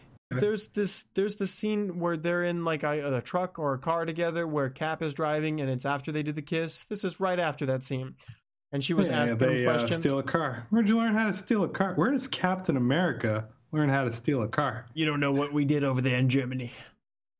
Something that like was the line. What do you say? Nazi Germany, and we're not borrowing it. Take your feet off the goddamn dash, woman. There you go. This is a rental. Otherwise, you'll get bitch slapped by Captain A. I don't think it went that far. Well, it was hinted, like, because when you say take your feet off the dash, the next thing is next thing is a backhand. You don't ask twice. She even looks at him like, I don't want to get punched in the face. No human, unless you're like, what's his name, Hercule from Dragon Ball Z. Maybe not even him wants to fuck with Captain America. But I really like their dynamic in this because are you familiar with fucking, what is that feminist film theory? 2 women in a scene that aren't talking about a man or something. Oh God, I'm gonna get crucified. But whatever. This relationship is strictly platonic, kind of. It's not really played romantically at all. She's legit just a badass partner and a good person to have around. You don't think she's flirting with him a little bit? Because I mean, one way women try to flirt with you is to try to get you to hook up with other guys, right? To see if you're going to do it, and if you're not going to do it, then maybe you like them. I've seen this play out before. No, I felt like they played it like a straight up, like, these 2 people need each other to get through this incredibly perilous experience. In fact, you'll see when it comes to Age of Ultron that they try to shoehorn this weird relationship with her and Bruce Banner that's kind of comes out of left field. And more than just helping the Hulk transform, she kind of like has a thing with Bruce, which I thought was just unnecessary to the plot and weird for the character. What was the phrase? It's time to go to bed or something like that. Sun's getting real low. Sun's getting low. But okay. So to go back to the Captain and Widow's relationship. So like, she's like talking to him and she's asking him what he wants from a friend Bechdel and what test. he. Yes. I'm sorry. Go. She's like, well, like, what do you want? And he's just like, oh, I want a friend or whatever, someone I could trust. And she's like, oh, I think you're in the wrong business. And then like, so it seems like he's asking, I would like to trust you. I work with you and all this shit. And she's like, and instead of just saying like, you can trust me, but don't trust anyone else, she just goes, look, don't trust anyone. This is espionage. You can't trust anybody. Moments later in another scene, like callbacks, they run up to like pictures of Bucky, and I think there's 3 characters they show. They show Howard Stark, Bucky, and Peggy Carter's character, or is it Peggy Carter? And she goes, who's that? And then he goes, and then he just takes off, right? Like, he doesn't, like, I get it. You don't want to dive into the fact that, like, we're here to do a mission. That was my old love interest, and she just died yesterday. Or today, whatever day it was. Just say, a friend. Just something. So you just asked her a moment ago to trust her, and she asked you, who was that? And he's like, I'm not going to say. Like, all right, cop. Yeah, it was a can of worms that he didn't want to get into, and she doesn't die until Civil War. He could have said she's just incredibly amnesic. He could have said anything. He didn't say shit. It was like literally like, okay, well, fine. I don't I don't like you either, Captain.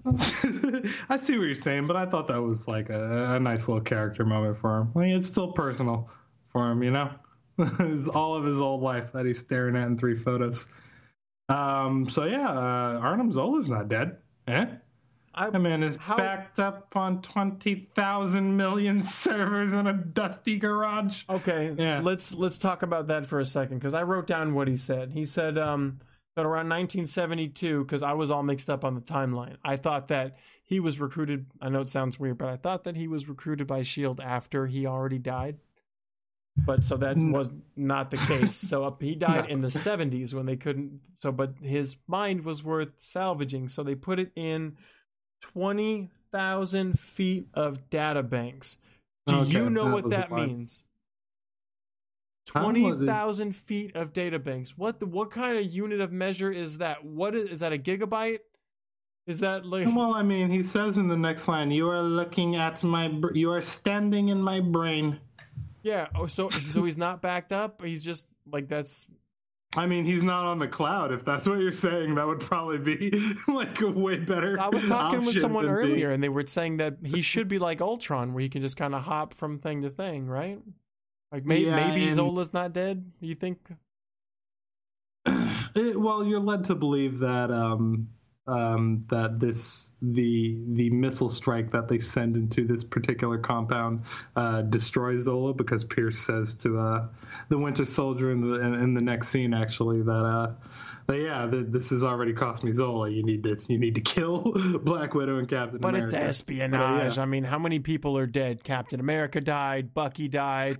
Fury died. Espionage isn't a catch-all term. Yes, it is. But I see what you're saying. They used him for an exposition dump, but it was super cool to see, because are you familiar with the Arnim Zola character in the comic book? No, I kind of wish I was. He seems interesting now. His costume, jeez.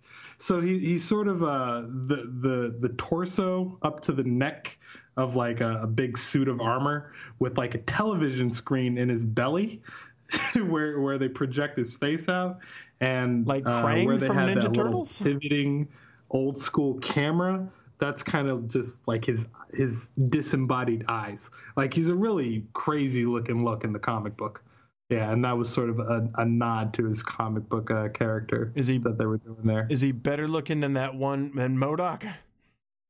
Yeah. MODOK is like a head that sits on a chair, whereas this guy is arms and legs and torso, but with a camera where his head should be and his face projected onto his belly.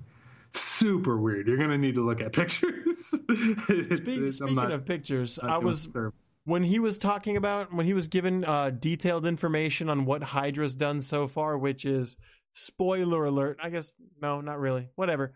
Spoiler alert, they are responsible for killing the Starks, or Tony's parents. They give mention to that, and then they also say that they killed Nick Fury. And then they show this image that I'm going to show Trey right now.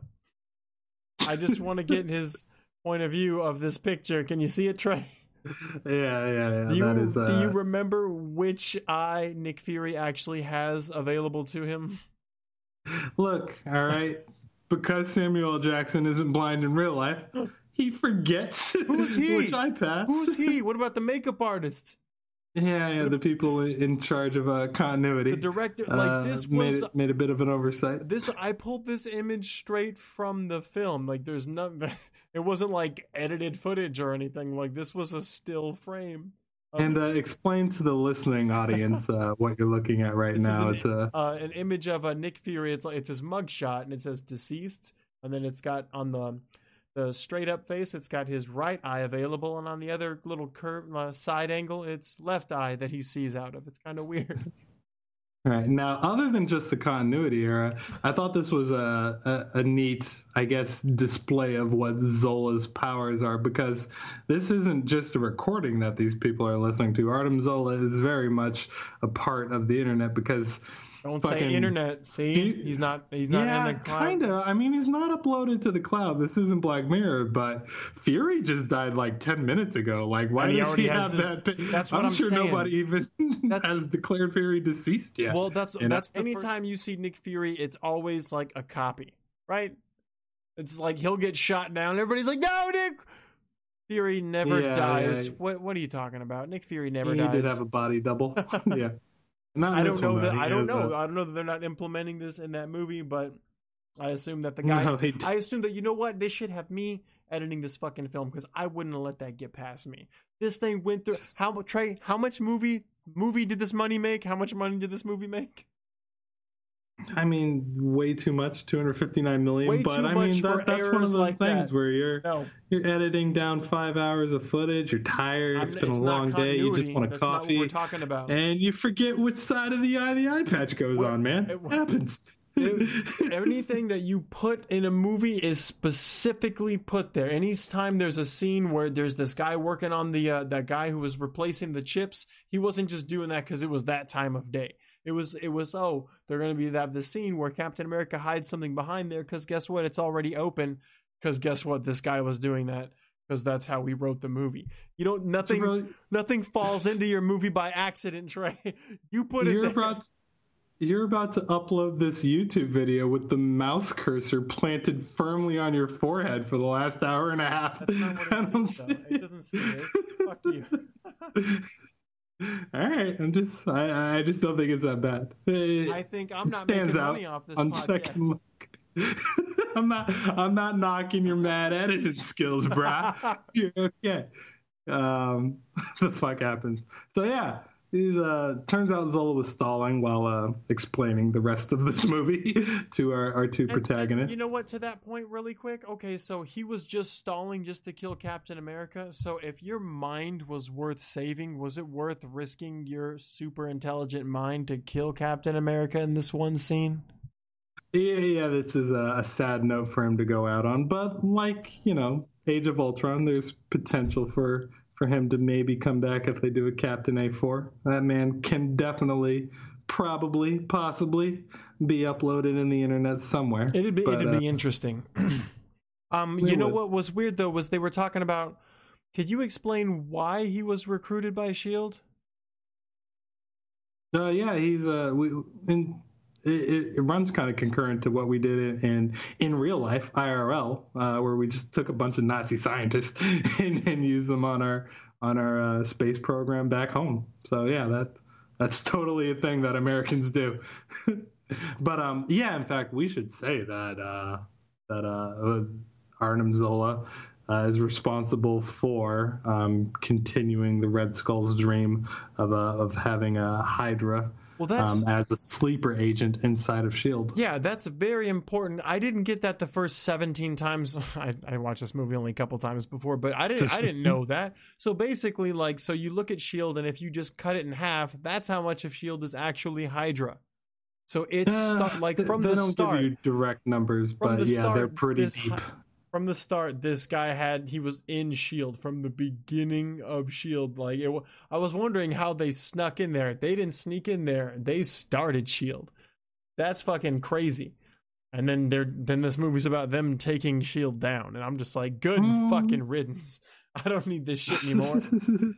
Well, you know, they're sleeper agents. They're in deep, deep cover, you know? Like the Russians on FX or ABC or whatever that show comes on. Yeah, they're lying in wait. I guess I just don't know how it works, but they're lying in wait for a long goddamn time. Because was it since 1945 and now it's 2008? And then they were waiting for Project Insight, man. Where they're gonna target everybody on their planet that they deem to be a problem. No, 60 years later, I'm not turning on my planet. I can't hold a gun anymore, man. Okay, so am I skipping too far ahead when I want to talk about Falcon and his costume? How he wants to join the squad of Captain A? No, so right after this scene, they get blown up. Captain America carries Natasha's body over to their buddy Sam's house, who we've met in the beginning of the movie, and we missed a scene, or we didn't talk about a scene where Cap visits him at the VA and has a heartfelt no one cares what about life is like post-soldiery. Oh, God. But yeah, he's the only one he can trust, he feels like. And for two people that just survived an explosion, they're incredibly dapper. Well, there's like a little bit of dirt on their face. It's crazy as they knock on Sam Wilson's front door. Yeah. Saying everyone we know is trying to kill us. Sorry about we're hungry. Can you make us breakfast? Yeah, they're incredible. They lucked out a lot because apparently this character isn't just a guy who was in the military. This guy fucking flew this. Yeah, you told me you were a pilot. I never said I was a pilot. I said I was flying. Yeah, he just said that he was flying. That dude is fucking crazy, and he seems to be somewhat on a different level, superhuman. Maybe like ape strength or something, like strength and durability. This guy, he's not supposed to be, but yeah, this movie plays a little fast and loose. You remember when he parachuted at the last? Okay, I guess this is jumping way ahead, but when he got his wing ripped off, both of his, I know exactly what you're talking about. Come on, man! Like my parachute just opened and I land. Oh yeah, okay, so your parachute did nothing at all. All right, so you just fell for 600 feet. And landed with 90-degree angle legs, and you're fine. Yeah, most people are pancakes, but he made it through that one. Hey, okay. He reminds me a lot of Yinsen from the first Iron Man. How lucky is it that you run into like a surgeon in an Afghanistan cave that you just happen to be trapped with? Like, how lucky is it that you get what did he do? Pararescue missions in a flying suit. Like, he's practically a superhero already. No grooming required. That's what I'm saying, dude. Like, how come they don't label these characters on their first appearance in movies? Like, they're all characters in Marvel. Like, they have names. They are there for a reason. They're not background people. It's like there's a point for them being. I'm not mad at the reveal. I'm just saying it feels like I feel like they need to be like, okay, here's a new character we're introducing to the MCU, which is a line of movies. They're not all just separate. They're all connecting. So how about the first time you see like Strange, he pops up and it's like, and they do a freeze frame and they go, "This is Doctor Strange, Bob."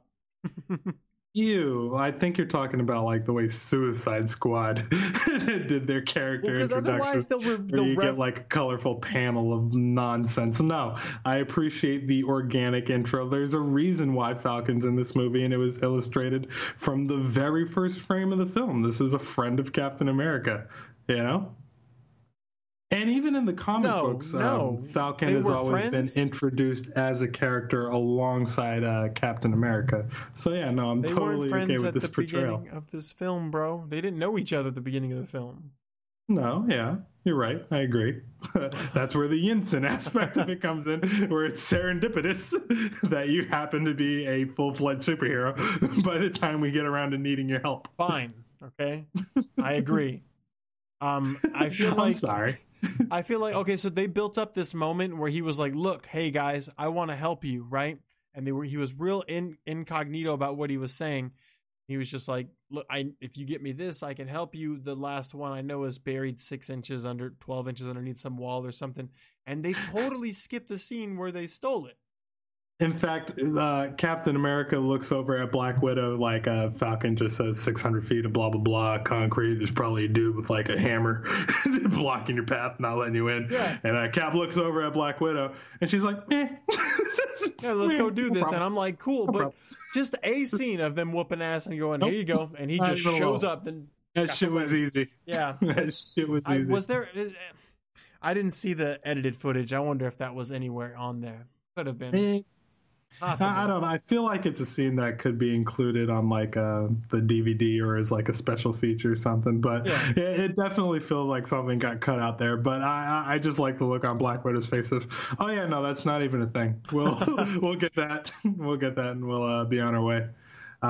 So they use Falcon to essentially kidnap Agent Sitwell, who's talking to Senator Stearns, played by Gary Shandling, reprising his role from Iron Man 2. Oh, yeah. We find out that they're both Hail Hydra agents, and yeah, you take them to the roof. You get them to tell you what Project Insight is. What are you Hydra bastards up to? That's how they introduced him. Okay, yeah, they tossed him off the building, and then the audience didn't know there was a character who could just fly, and then he shows up with them. And that was cute how they play that scene, because Sidwell's like, wait a minute, Captain America's not going to Batman me and throw me off this goddamn building. And he's like, no, you're right, I'm not. She is. And she just straight up kicks him in the sternum and then immediately goes into, what about that girl from accounting? What's her name? Lindsay? If there's a Batman in this movie, it's definitely Black Widow. What? First of all, you said this last week, and it was Black Panther. No, but I mean in this movie. Oh, okay, fine. This movie, yeah. And I like the line that Captain America gave back to her with the one with the lip piercing. I'm not ready for that yet.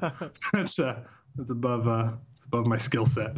That's right. They were talking about that before he jumped out of that plane too. No time, and then he like jumped out. No parachute. It's been ongoing. The Russo brothers are big on callbacks with this one. I like that. I feel like not long after that was it that scene on the freeway? Am I wrong? Where they were driving? That is coming up directly. They take Sitwell. They're going to say, okay, we're going to use you to break back into S.H.I.E.L.D. You're going to take out the helicarriers because clearly we don't want Project Insight killing everybody we know. Tony Stark, Bruce Banner, Stephen Strange, anybody who can be a threat to us now or in the future. So yeah, throw them in the car. Make your way back to S.H.I.E.L.D. But oh no, somebody is on the roof of your car inexplicably. I don't know how he showed badass. up. Yeah, he can't fly, but yeah, he's just there snatching steering wheels out of vehicles, fucking shooting through the roof, throwing people into traffic. He's just a monster. They used him so sparingly in this movie, but every time he showed up on screen, he was doing the most. Yeah, he was probably my favorite character in this movie. I that's why, like, after watching this movie, I was like, I'm not hating on the fact that they brought him in on the Civil War. Like, at first I thought he was kind of a shit character, and then I'm just saying that he's like, I'm thinking he's just a lot stronger than Cap, and I'm wondering like what Cap can do that he can't at this point. I'm not sure if anything at all. This guy seems to have it all.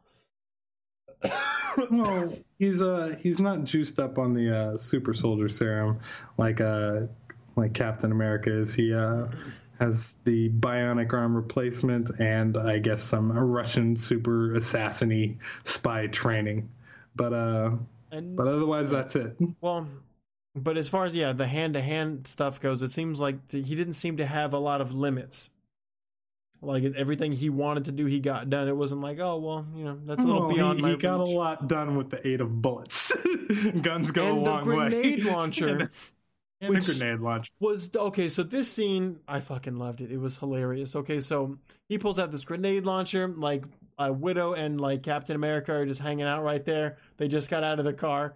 And then he like throws Widow, and then he like blocks the grenade, and the grenade launches his shield, and then he like a wrecking ball, like one solid object, not like a human being, just flew into like the upper right part of like the passenger side car, launched up in the air, fell down like 20 some feet through the windshield of a bus, and then the bus got hit by this truck that didn't see the bus coming. I then flipped over. It was just like this series of unfortunate events, like, and then he got up, I don't know, like probably a minute later in screen time. Like, this dude is insane. There's almost nothing that can take him out. And that scene was dope as fuck. Like, that's where we draw the line of, okay, Captain America, you get your own movie. Widow, you get to co-star. And the shield took the brunt of the impact, so I understand. No, it didn't. No, it took the brunt of the impact from the grenade launcher, not anything else that Captain. That would, I guess, bone density is one of the things on the list that gets upgraded by the super soldier serum. But yeah, that obviously kills every single other person on the planet. But yeah, he just took out like a bunch of passengers in the bus that he got knocked through. He got like it was, the second that they were like, I thought it was funny because like the second that the last person was exiting the bus, he got up. He was like, "Oh, good, thank you guys for exiting without me." Assholes. Not even, because as he's waking up, they've already like rappelled down the bridge with a Gatling gun. And they're just and by the way, there was no skill involved in him running out of that bus without being shot by all the bullets. Yeah. He just kind of put his hands up and said, "Oh God, oh God, oh God, oh God." Ran through and look, it's my shield. Let me just hide in this little, like it was way too perfect. Yeah. That was a rock and a hard place for you, Cap. You're kind of lucky you got out of that one. But damn it, that scene, like, just going over that scene again earlier today, I was just it was just the best part of these movies. Just to see, like, I feel like I'm trying to relate Captain America to other characters I've seen before, like, you know, just to see, like, how, you know, where their durability is. And I feel like, you remember Kevin Sorbo's Hercules? No. You didn't really? You didn't watch those? Don't really me. No? Come on, man. Hercules. You didn't see Xena? I watched Disney's Hercules, and I said, that is all I need to know. I'll wait for Samson to come out later this year to get my Hercules. Wow, okay. I guess that Black Widow is charged with holding her own against the Winter Soldier, while Cap is incapacitated with tinnitus on a level that Sterling Archer could never know.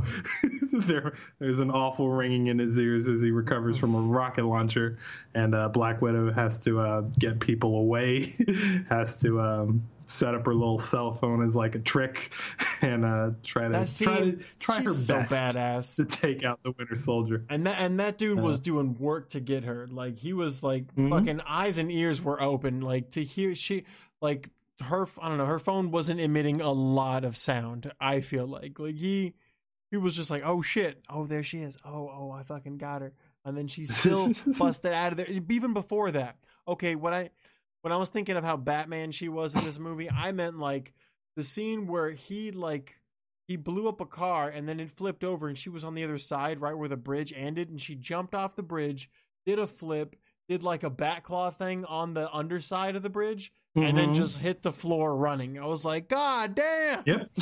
Smooth as fuck. Yeah, she deserves to be there. And credit to the Russo brothers, because I felt like all the action in this movie was incredibly competent. I followed everything that was transpiring. And what happens? Captain America wakes up from his concussion and runs in and has a wonderful fight sequence with the Winter Soldier. Is there anything you wanted to say before he tears his mask off? The electric whirring of his arm as he tries to stab Captain A through the face through a van. all the knife foo that they were doing. The dodging of multiple pistol shots. Trying his best to hide behind a shield and not get his kneecaps blasted off. By the way, just shoot him in the leg and all your problems go away. That's what I'm saying. He's not the smartest guy around, but this dude has a lot of heart. But what we know about Bucky Barnes versus what we know about Cap, and about how, okay, so this Winter Soldier, spoiler, whatever, like, is Bucky Barnes, right? And yeah, we learned that literally right now. the mask rips off, looks at him, and they stare longingly Bucky? Into each other's eye. Bucky, yeah. We get the Bucky line. Bucky? Who the hell is Bucky? Yep. Well, that whole bit. So there's this scene earlier where that has me thinking. Peggy Carter was saying to Cap, she goes, "I'm sorry that you didn't get to live your life," and I'm like, so. Cat, like, he should be dead right now. Yeah, and he's alive. 95 specifically. He's 95 years old. No, not even because of that. Because he died. He was frozen solid. Who are we talking about? Captain America. Both of them were. He was frozen solid. Any normal man would be dead. But they defrost him later, and now he's in a different time, and that's weird. And I feel kind of bad for him. But he's basically 29, who's invincible to some degree. So I feel bad that you didn't get to live your life. I don't, any normal person would have froze to death. You're glad that you lived. I don't feel bad that you haven't lived your life. You know who I feel bad for? The Winter Soldier, because the exact same thing happened to him, but he gets electroshock therapy every time he asks questions. All he does is like the bidding of some German scientists or whatever. Like that. Russian, and yeah. He now lives Hydra. the worst life. Like, he's Captain America, but he doesn't have any free will. He shaped the century by being unthawed to kill presidents and important people. that is his role. 50-plus year ghost story. Yeah, I feel bad for you, Winter Soldier. Like, because the whole time, I swear, I hated him as a character. I was like, why the fuck is he in here? And now, drop Captain America, put in the Winter Soldier. We don't need Cap. Avengers, well, Captain America, Captain A, and replace him with the Winter Soldier. The Winter Soldier does take up the mantle of Captain America in the comic books in the Ed Brubaker run. After so Captain America is spoilers for the comic books that you're never going to read. After Captain America is assassinated,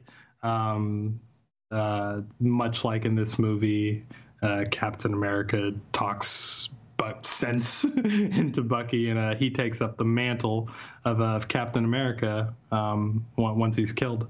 Yeah, it was a great series. How do you trust this guy who's been brainwashed so badly like that killed a lot of people?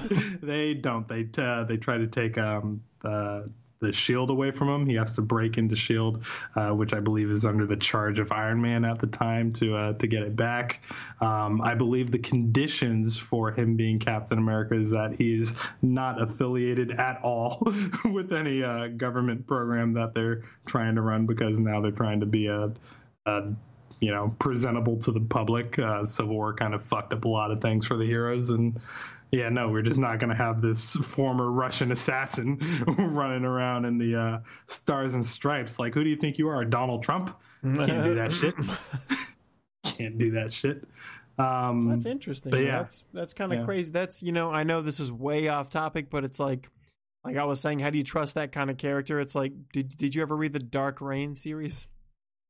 Oh, yeah. That's when Norman Osborn takes control of the government and warps everything into this dark, twisted version of what America should be. Norman fucking Osborn. Yeah, the Green Goblin. Yeah, but like one of the craziest characters the Marvel Universe has to offer. Yeah, I mean, it's pretty nutty that somebody would elect a guy like that to just go ham on the government, I mean, Americans have way more sense than that. There's no way we would allow anything crazy like that to happen. And that's what inspired Donald Trump to... Stop saying his name. He's fucking Voldemort. Jesus Christ. Where are we? Let's see. The World Security Council is not happy about any of what's going on. In fact, in like an abandoned bank vault, they have to wipe Bucky's mind because he's shocked by seeing. He doesn't necessarily recognize Steven Rogers, doesn't recognize Captain America, but he's kind of shaken up by that guy calling him Bucky. So Robert Redford slaps him back into shape. Hey, get your shit together. We don't have time to put him in cryo freeze. Well, just wipe his brain, shock him. Do you think it's like get him back out there? Do you think when he is getting like attacked legitimately, that's kind of like a frying pan, like to the head method, where it's kind of knocking sense to him? Because I feel like you remember that dope ass scene where it was literally after that scene where Black Widow landed on the floor after that Batman scene. She sees like the shadow of what's his name looking down at her, and like so she gets like this really cool pose where her butt looks really awesome, and she looks up and she shoots him in like the glasses, and he takes it off, and he says in whatever language he speaks in, "You guys go after him, I'm gonna get her." Like it seemed like he took a personal vendetta towards her. Yeah. I mean, he's not a robot. He's incredibly sad about being shot in the face, and he's gonna go take it out on her. Yeah. Interesting. So concurrently, while Bucky's having his mind wiped, our heroes are escaping from Hydra custody with the help of Maria Hill. Glad to see her back. And they go and see Nick Fury, who, surprise, surprise, is not dead. Close to dead, but not dead.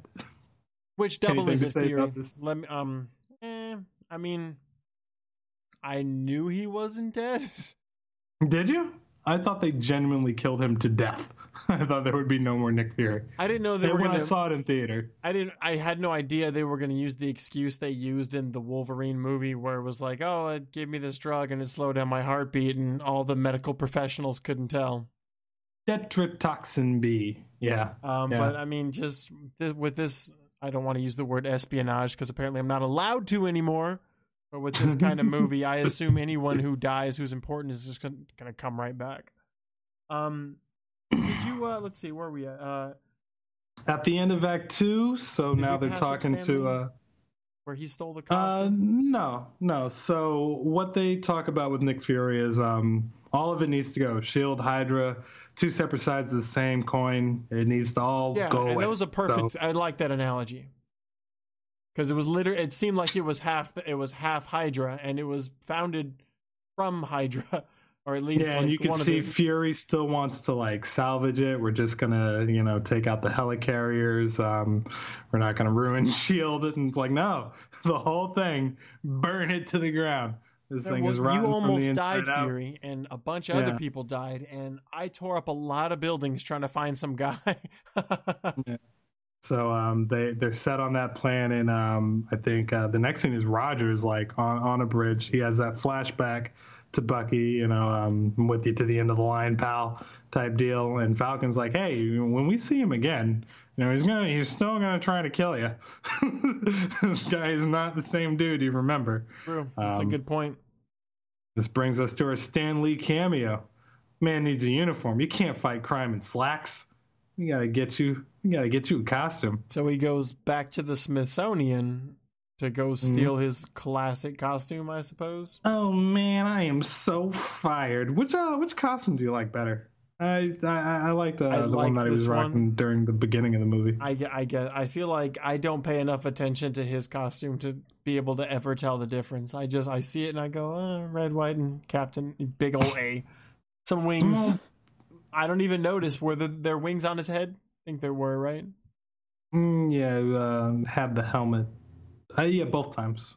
So yeah, they were, I guess, painted onto the side. But all in all, it was a lot baggier than the uniforms that they gave him for the Avengers. In the Avengers, he just looked like a baby. He looked like he played for the Oklahoma City Thunder. Like that powder blue was just doing the most. So this was much toned down version of his Avengers garb. I didn't like both versions of the costumes that they put him in this time around. But either way, I don't know fashion. Let's get to attacking the SHIELD, attacking the helicarriers. Now, the plan is to launch these things and to kill 1 million people. The plan, according to Hydra. 20 million, right? The worldwide, yeah. But I think initially they pick up 1 million targets. But they hover like, I don't know, maybe like the length of a really tall building. Like maybe they're only 100 stories up before they get the green light to start firing off weapons. Like, yeah, how good is this ballista, man? Like you don't need to fly around anywhere. All three of you can stay in the same spot and just take out everyone on the planet. Do you want to talk about how essentially Captain America's speech that he gives to everybody in the Triskelion? It's like, hey, just a heads up. Oh, everybody here is probably a mercenary, probably a Hydra double agent. Just don't do anything crazy. I believe in all of you. And right after, just chaos ensues. Just gunfights and bullets. Yeah, it's basically like when you turn on the lights and all the mice scatter? Cockroaches scatter. Yeah, it's just like these guys have been hanging around for too long. He knows it. They're trying to attack him, and he just goes, hey, anyone who wants to be a good guy, fucking ante up. They know we're here. It was like that Dane Cook bit where he did that like online search for like predators, sexual predators. His like it just lit up, and he was just like, I wonder if they got an alert. He knows. Yeah, it was gnarly how many people just started that. And he said definitely the strike force is Hydra. Pierce is Hydra. And Pierce is currently in a meeting with the World Security Council, toasting to the achievement of getting Project Insight off the ground. Everybody who's new to the team of S.H.I.E.L.D. for this movie specifically is Hydra. So if you're not Maria, dead Phil Coulson, or Fury, or Scarlett Johansson, you're a part of Hydra. I'm assuming. And the plan is for the good guys to board all three of these ships, exchange out a little piece of secure or software that will allow Maria Hill to override the system and have all three helicarriers aim at each other. Standing in the way of doing this is, once again, the Winter Soldier and a bunch of anti-aircraft fire and Falcon. A few jets that are trying to take out the Falcon. The Falcon was so badass, dude. I can't believe he flew directly into a lot of those guns and was still dodging them like the Matrix. I found those bad guys you were talking about. Yeah. He was doing his best to and successfully, that whole thing was just an action set piece to have him be dope, and it worked. And he basically, at the end of the movie, he agreed to fight, like to be basically team up with Captain, right? Like he said, I'm not gonna fuck with whatever you want to do, Fury over there, and I'm not a spy, but if you need me, I'm here, right? This dude joined. I'm saying they came up real big to just get Falcon on their team. This dude is like, I don't know what his experience was, but that wasn't his first time using that dope ass set of wings. No. Yeah, he was years as a pararescue guy until he lost his wingman Riley. How many? Didn't know why I was over there anymore. How far in the MCU do you think we'll have to get before we see that movie? Well, we're not. Let a few of these people be side characters, It's not exactly teen sidekick territory. In fact, that's initially what Bucky was in the comic books, and Stan Lee was adamantly against it. In fact, one of the lines, or one of the common narratives in comic books is there are just certain characters you cannot bring back from the dead. You can't bring Bucky Barnes back from the dead, can't bring Uncle Ben back from the dead, and you can't bring Jason Todd back from the dead. Inspirational characters or what? No, those were just pivotal and iconic deaths that meant something for the character that they were attached to. Batman, Spider-Man, and Captain America. Jason Todd, respectively. The Robin? He was the Robin that got crowbarred to death by the Joker. Oh, interesting. Yeah, and Bucky Barnes was one of them. He was initially, Captain's weird teen sidekick. How they met in the comic books was has been retconned in several different ways, but I guess he just walked in on Captain America putting on the Captain America suit and was like, hey, all right, fine, I'll take you on as a sidekick. Where were they? Were they in the military or just fighting crime? Nazi Germany. They were World War II Germany, and it was later changed to because initially he was just sort of like a mascotty, go Captain A character, but then they changed it to he did all the things that looked bad for Captain America to do. So he's behind enemy lines cutting Nazi throats and stuff. He's essentially Brad Pitt in Inglourious Basterds, just taking scalps and shit, just being a nut. Well, they made Pepper Potts a superhero, okay? I'm just saying everybody gets it at some point. You get a costume. Dude, Iron Man 7, I guarantee Jon Favreau, the new superhero. If only. So Black Widow is hiding out amongst the World Security Council members, gets the upper hand on Pierce before the tables are turned on her, and they have this little Mexican standoff where she might get a 2-inch hole in her sternum if she doesn't play ball until Fury shows up. It was really cool her playing camo and looking like that one old lady, where she. Yeah, at first I'm like, yo, this old lady is dope. Me too. Who is this broad? It's what's she's not about to be taken hostage. That old Asian lady from the Daredevil show, right? Oh, Madame Gao? Yeah. Yeah, yeah, that was sick. But yeah, this pretty much wraps up her movie.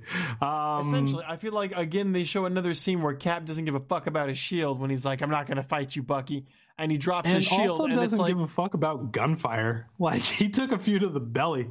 Yeah, he did. Just powered through, and he just like, yeah, just dropped the shield. Was like, I feel like I'm not gonna fight you, and I'm not gonna protect myself. Aren't exactly the same thing.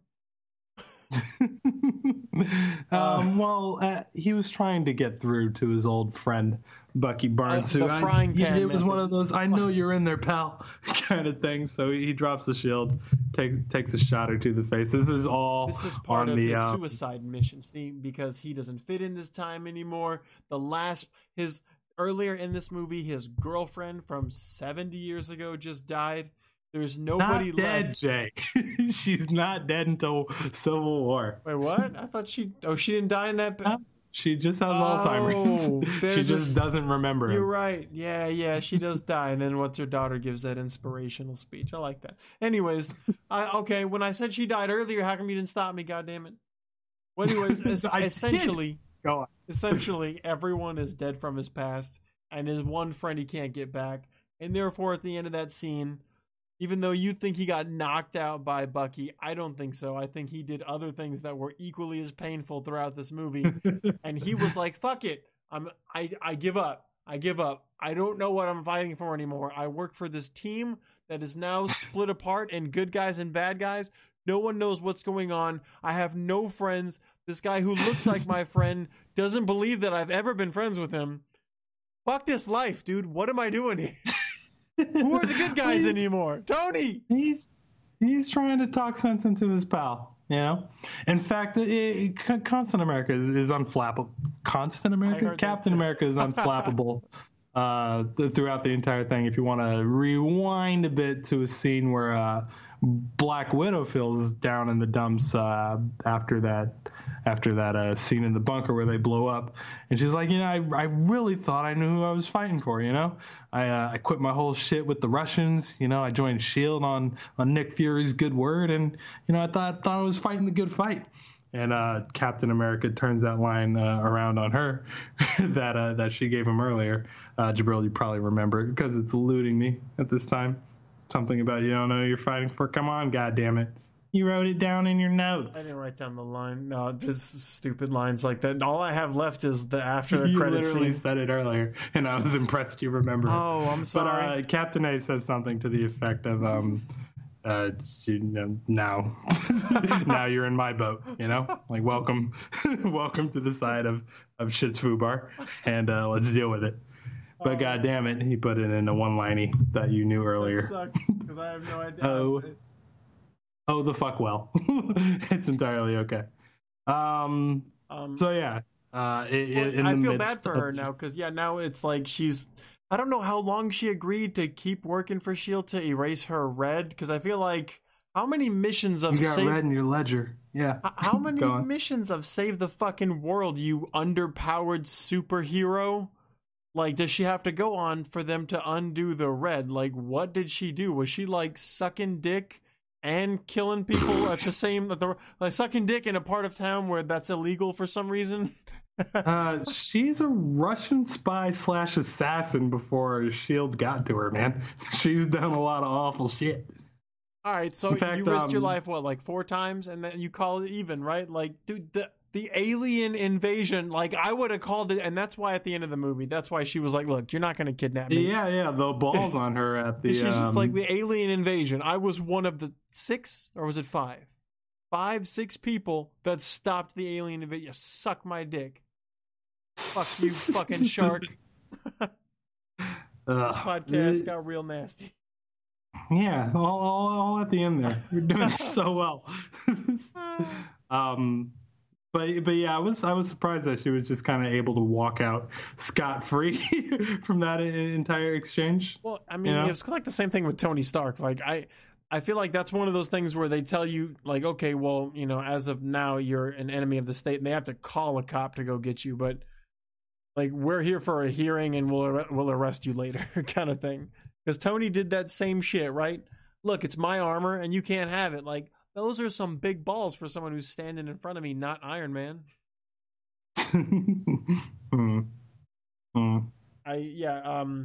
So let's see. Are we at the end of the movie? Is that anything else happen besides the post credit?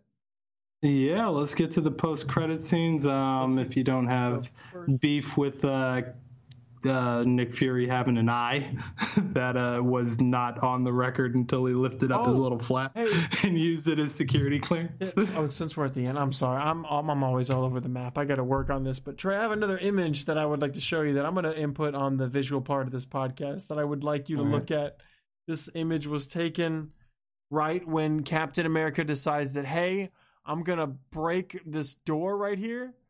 You're showing me Nick Fury again? I was oh, yes. Okay. In this scene, Captain America looks like Steve Rogers before he turned Captain America. Look at the face of this scary little boy. This is terrible for the audience-only podcast, but if you want to go back to the freeway chase sequence, after the Winter Soldier rips the steering wheel out of the vehicle, their car is just kind of going about on the freeway before it turns sideways, and Captain America, the Falcon, and Black Widow are all huddled together on the side of the passenger door, and skidding to finger quotes safety. Well, they're about to connect with the floor. They're falling, and Cap looks like he's holding his father for safety, and the father is Falcon in this apparently in this scene.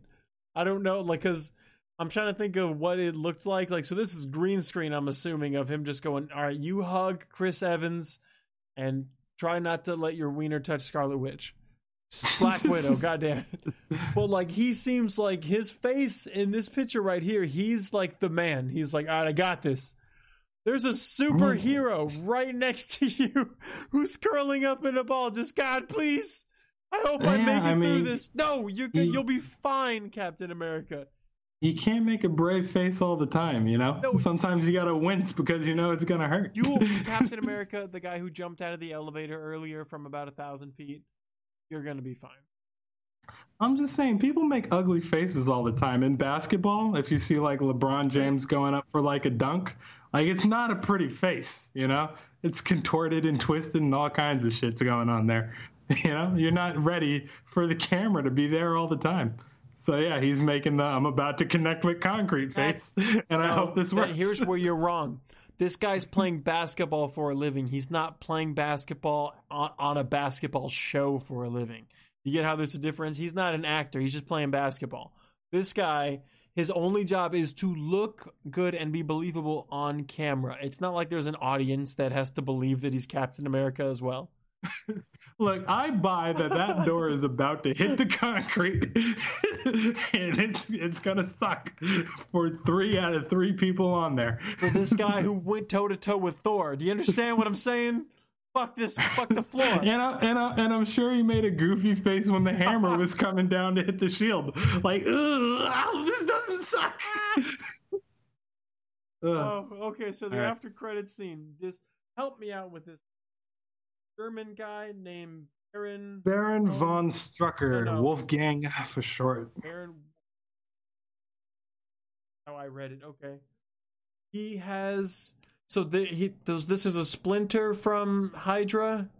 Yeah, it's a Splinter Cell, the Hydra organization. Hydra is nothing, S.H.I.E.L.D. is nothing. 2 separate sides of a currency that no longer exists anymore. The world is different now, Mr. Motherfucker. Well, and they point at Loki's scepter.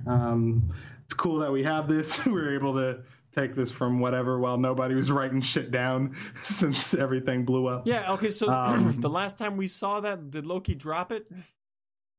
It's been in S.H.I.E.L.D.'s possession, essentially. Thor did not take it back to Asgard. I feel like I should have had this written down somewhere. So now they're in possession of the scepter / Mind Stone, which comes... when he says, they were 2 sides of the same coin, that was a good analogy, but I also feel like he's basically just bringing truth to the phrase that you cut one head off, 2 more sprout, right? So we're at Hydra, but ran by me now, right? Because I'm in charge, right? Is Strucker the leader? No. What you're meant to understand from this scene is that Hydra is essentially no longer really a player anymore. Like there's still some sleeper agents floating around in different organizations, but what you saw with that failed attempt with the helicarriers and Triskelion is essentially the dissolving of organized Hydra as we know it.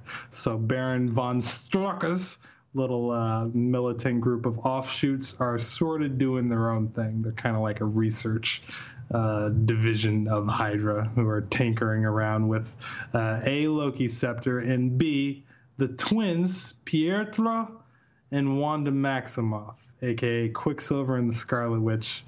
Jabril, I have nothing good to say about this scene, so if you want to start us out on a positive note, go for it. No, there's not a lot of description of what's going on. I feel like the way they depict these two characters is somehow they're supernatural and yet they can't get out of these pods. And that might work for Quicksilver, but I don't know why Scarlet Witch can't get out. They just show Quicksilver just being super paranoid and moving around a couple square feet at a time in lightning speed once in a while. I like it's literally the worst way to be like, he's fast.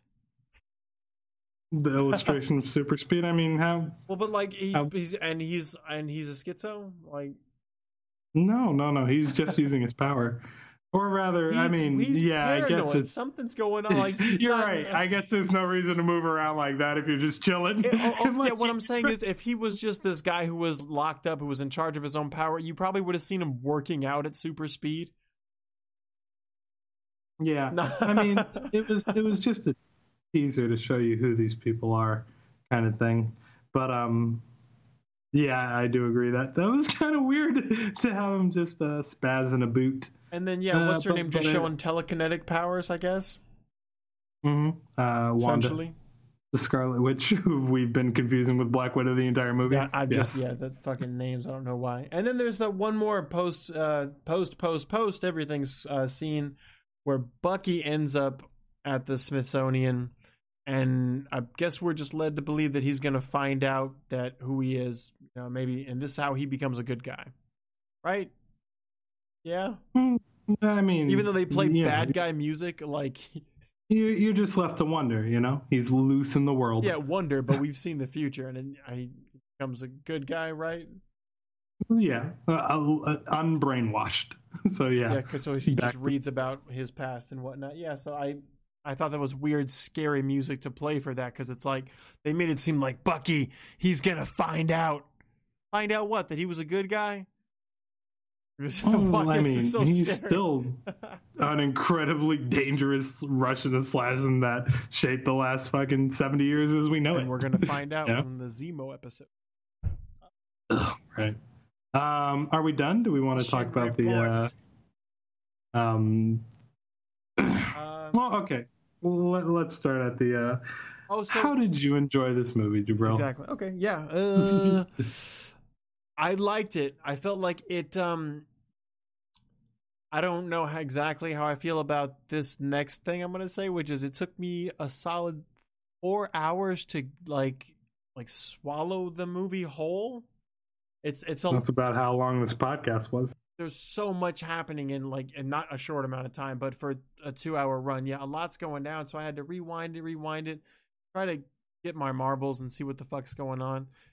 So watching it in theaters, I'm not the biggest fan of, because a lot fucking happened that I didn't understand, didn't hear, just got past me, or someone spoke a little bit too low, or if someone spoke in a language that wasn't given in subtitles, maybe I didn't fucking know what they were trying to say. Sounds like somebody pirated the film. I want to say I had to buy that shit on Fandango just to listen to Batroc. It's been a long time. This movie. I did. It took a long, but I didn't like the fact of seeing it, but once I got a copy of it, I got to watch it over and over again. Whoa, you didn't like it when you saw it in theaters? No, I didn't like it the same. Action. I didn't know. It got better as I was able to watch it at home. So I was kind of, in theaters, you got to watch it a couple times, because otherwise I don't fucking know what happens.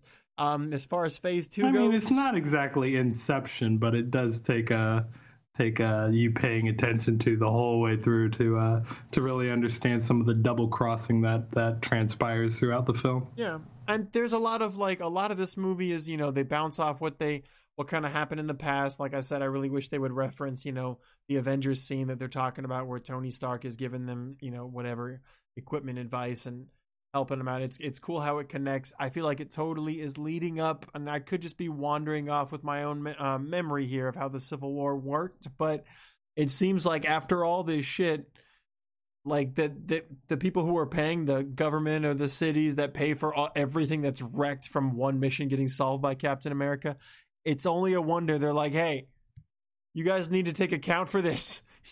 You see what you did? Who's going to pay for this? Did you at least get him? No, but I got him next time. What do you mean you got him the next time? After I took out a couple copters, I got him. Do you feel like this film paves the way and lays down any kind of groundwork going into because the next time we see any of our characters other than Guardians of the Galaxy, which now and even right now currently they're still very much a standalone thing. So this is the last time we get to see any of the main core, Captain America, Iron Man, Thor, and the Hulk before Age of Ultron. Do you feel like this does anything except tear down the previously established Marvel universe before going into Age of Ultron? Well, I like the fact that they're tearing down S.H.I.E.L.D. because honestly, I wanted them to just wash their hands of it and just do bigger things. I'm tired of them having to just answer to this universal police. It takes up too much of my movie that I waited decades to get. And don't get me wrong, first world problems. It took decades to get here. And we went through a lot of shitty movies and like the X-Men. Like I was super pumped to watch them and I'll watch them again. But 2000 and before that were like, I think I saw Generation X. Do you remember that in like 95? Yeah. Blade was good. They but never made. There's a Generation X movie. It came out in like 1994. Bullshit. Generation X is my favorite comic book of all time, and no, they did not make a movie. With Jubilee, right? Is that Generation X? Huh? What other team was Jubilee on? With Skin? The X-Men. It's with Skin and Penance, right? Is that not? Yeah, dude, I know exactly what you're talking about. There's a Generation X movie, Trey. God damn it. It learns something new every day. Find me that right now. Right now? Find me that right. Okay, wait. We'll wait till after this podcast. I assure you, that never happened. Okay, so we Not went through. theaters, Other than Blade, Marvel, it took a long time to get these movies, and now they're coming out like hotcakes. It's crazy, but it took a long time to get here, and I'm trying to be super satisfied with it. And I like these movies. Do I think that whatever happened? I don't know. Yes. How'd you like this movie, Trey? God damn it. Like I said, it's a top. It's my favorite. It's my favorite. Nothing disparaging to say about it. I thought the Russo brothers are excellent at choreographing action. I'm glad that it does away with the superhero movie in the traditional sense in favor of a spy thriller. I think fucking Chris Evans is perfect for the character of Steven Rogers. I'm glad they found something to do with Black Widow. I'm glad Nick Fury got to fucking fight somebody in a badass Iron Man car. This is perfect. This is exactly what I want out of my comic book movies. It was ruined, however, by the end credit sequence, which will literally knock this whole movie down a full letter grade for no fault of its own. No fault of its own. Has absolutely nothing to do with the movie, but oh god, I'm just so mad that they're trying to shoehorn in the twins into my Marvel Cinematic Universe. Oh god damn it. See, I feel like they dropped two bombs on us. Like, those were both heavy. It wasn't like how I think the next movie we're about to do, there's like a Howard the Duck scene that means nothing. Like, both of the scenes like meant something. Like, okay, well, Bucky might become a good guy after this, after he finds out. Oh, and these guys have the scepter and these crazy fucking mutant or inhuman or whatever. You can't say mutants. God damn it. I'm sorry. Mutants are owned by Fox. Wait, but Fox is owned by Disney. What? These are Magneto's children. Can't call them that either. Oh, but the ownership of this is like who owned it at the time. So this wasn't Fox. Wait, I'm lost. I don't know what's going on in this world. Two Quicksilvers. It's all moving very too fast. What is happening? About the school tray on some Generation X movie. I'll save. This has been a good podcast, and it's run way too long. So I'll save all my Ultron hate for where it belongs in the Ultron section, and I'll try not to let it get too fan fiction-y. The next movie we're gonna do is Guardians of the Galaxy. So Marvel is after releasing Iron Man 3 and Thor 2, two kind of movies. They straight up hit some home runs, some bangers, and Winter Soldier, and now Guardians of the Galaxy. You know, fucking Guardians of the Galaxy. I'm so amped. This movie is so entertaining. It's yeah, it's pretty dope. We kind of glossed over the end of the movie and an attempt to end this goddamn thing. But Rumlow becomes Crossbones. He's still alive. Yeah, they fish him out of the rubble. He looks burned to a crisp though. Yeah, he was worse for wear, I'd say. Also, did you get a look at what was printed on Fury's tombstone? No, I thought I should have. What did it say? The path of the righteous man. Do you know what this is? No, it didn't. It did not. Yeah. I'm going to go back and look. No way. Damn Skippy. Jules Winfield, yo. Alt 94. Set on all somethings by the iniquities, and I only know 70% of the selfish and the tyranny of evil men. Blessed is he of good something shepherds the weak. Yeah, I love that fucking phrase. What is it? What is it? Ezekiel 25:17. Yeah. Will strike down upon you with great vengeance and furious anger. Those who attempt to poison. All right, fuck this. All right, so you can find Way us too happy for that. with this is the end of the Infinity warm-ups. Captain America putting that shit in the grave. Shit was great. We both liked Hail it. Hydra. Hail Hydra. You can find us on Twitter at Infinity Warmups. You can find let's see. You can email us at infinitywarmup@gmail.com. This is going to be on YouTube, so have fun watching, liking, and sharing this. Tell me if I should turn off the light so no one can see my face. You guys are going to need a lunch break halfway through this podcast. I'm sorry to do this to all you guys. It's a long one. I don't even think we told you how the movie ends. The heroes win. Did they? And we're gonna come back very soon. These might launch around the same time with Guardians of the Galaxy. I'm fucking pumped. Hope you're pumped.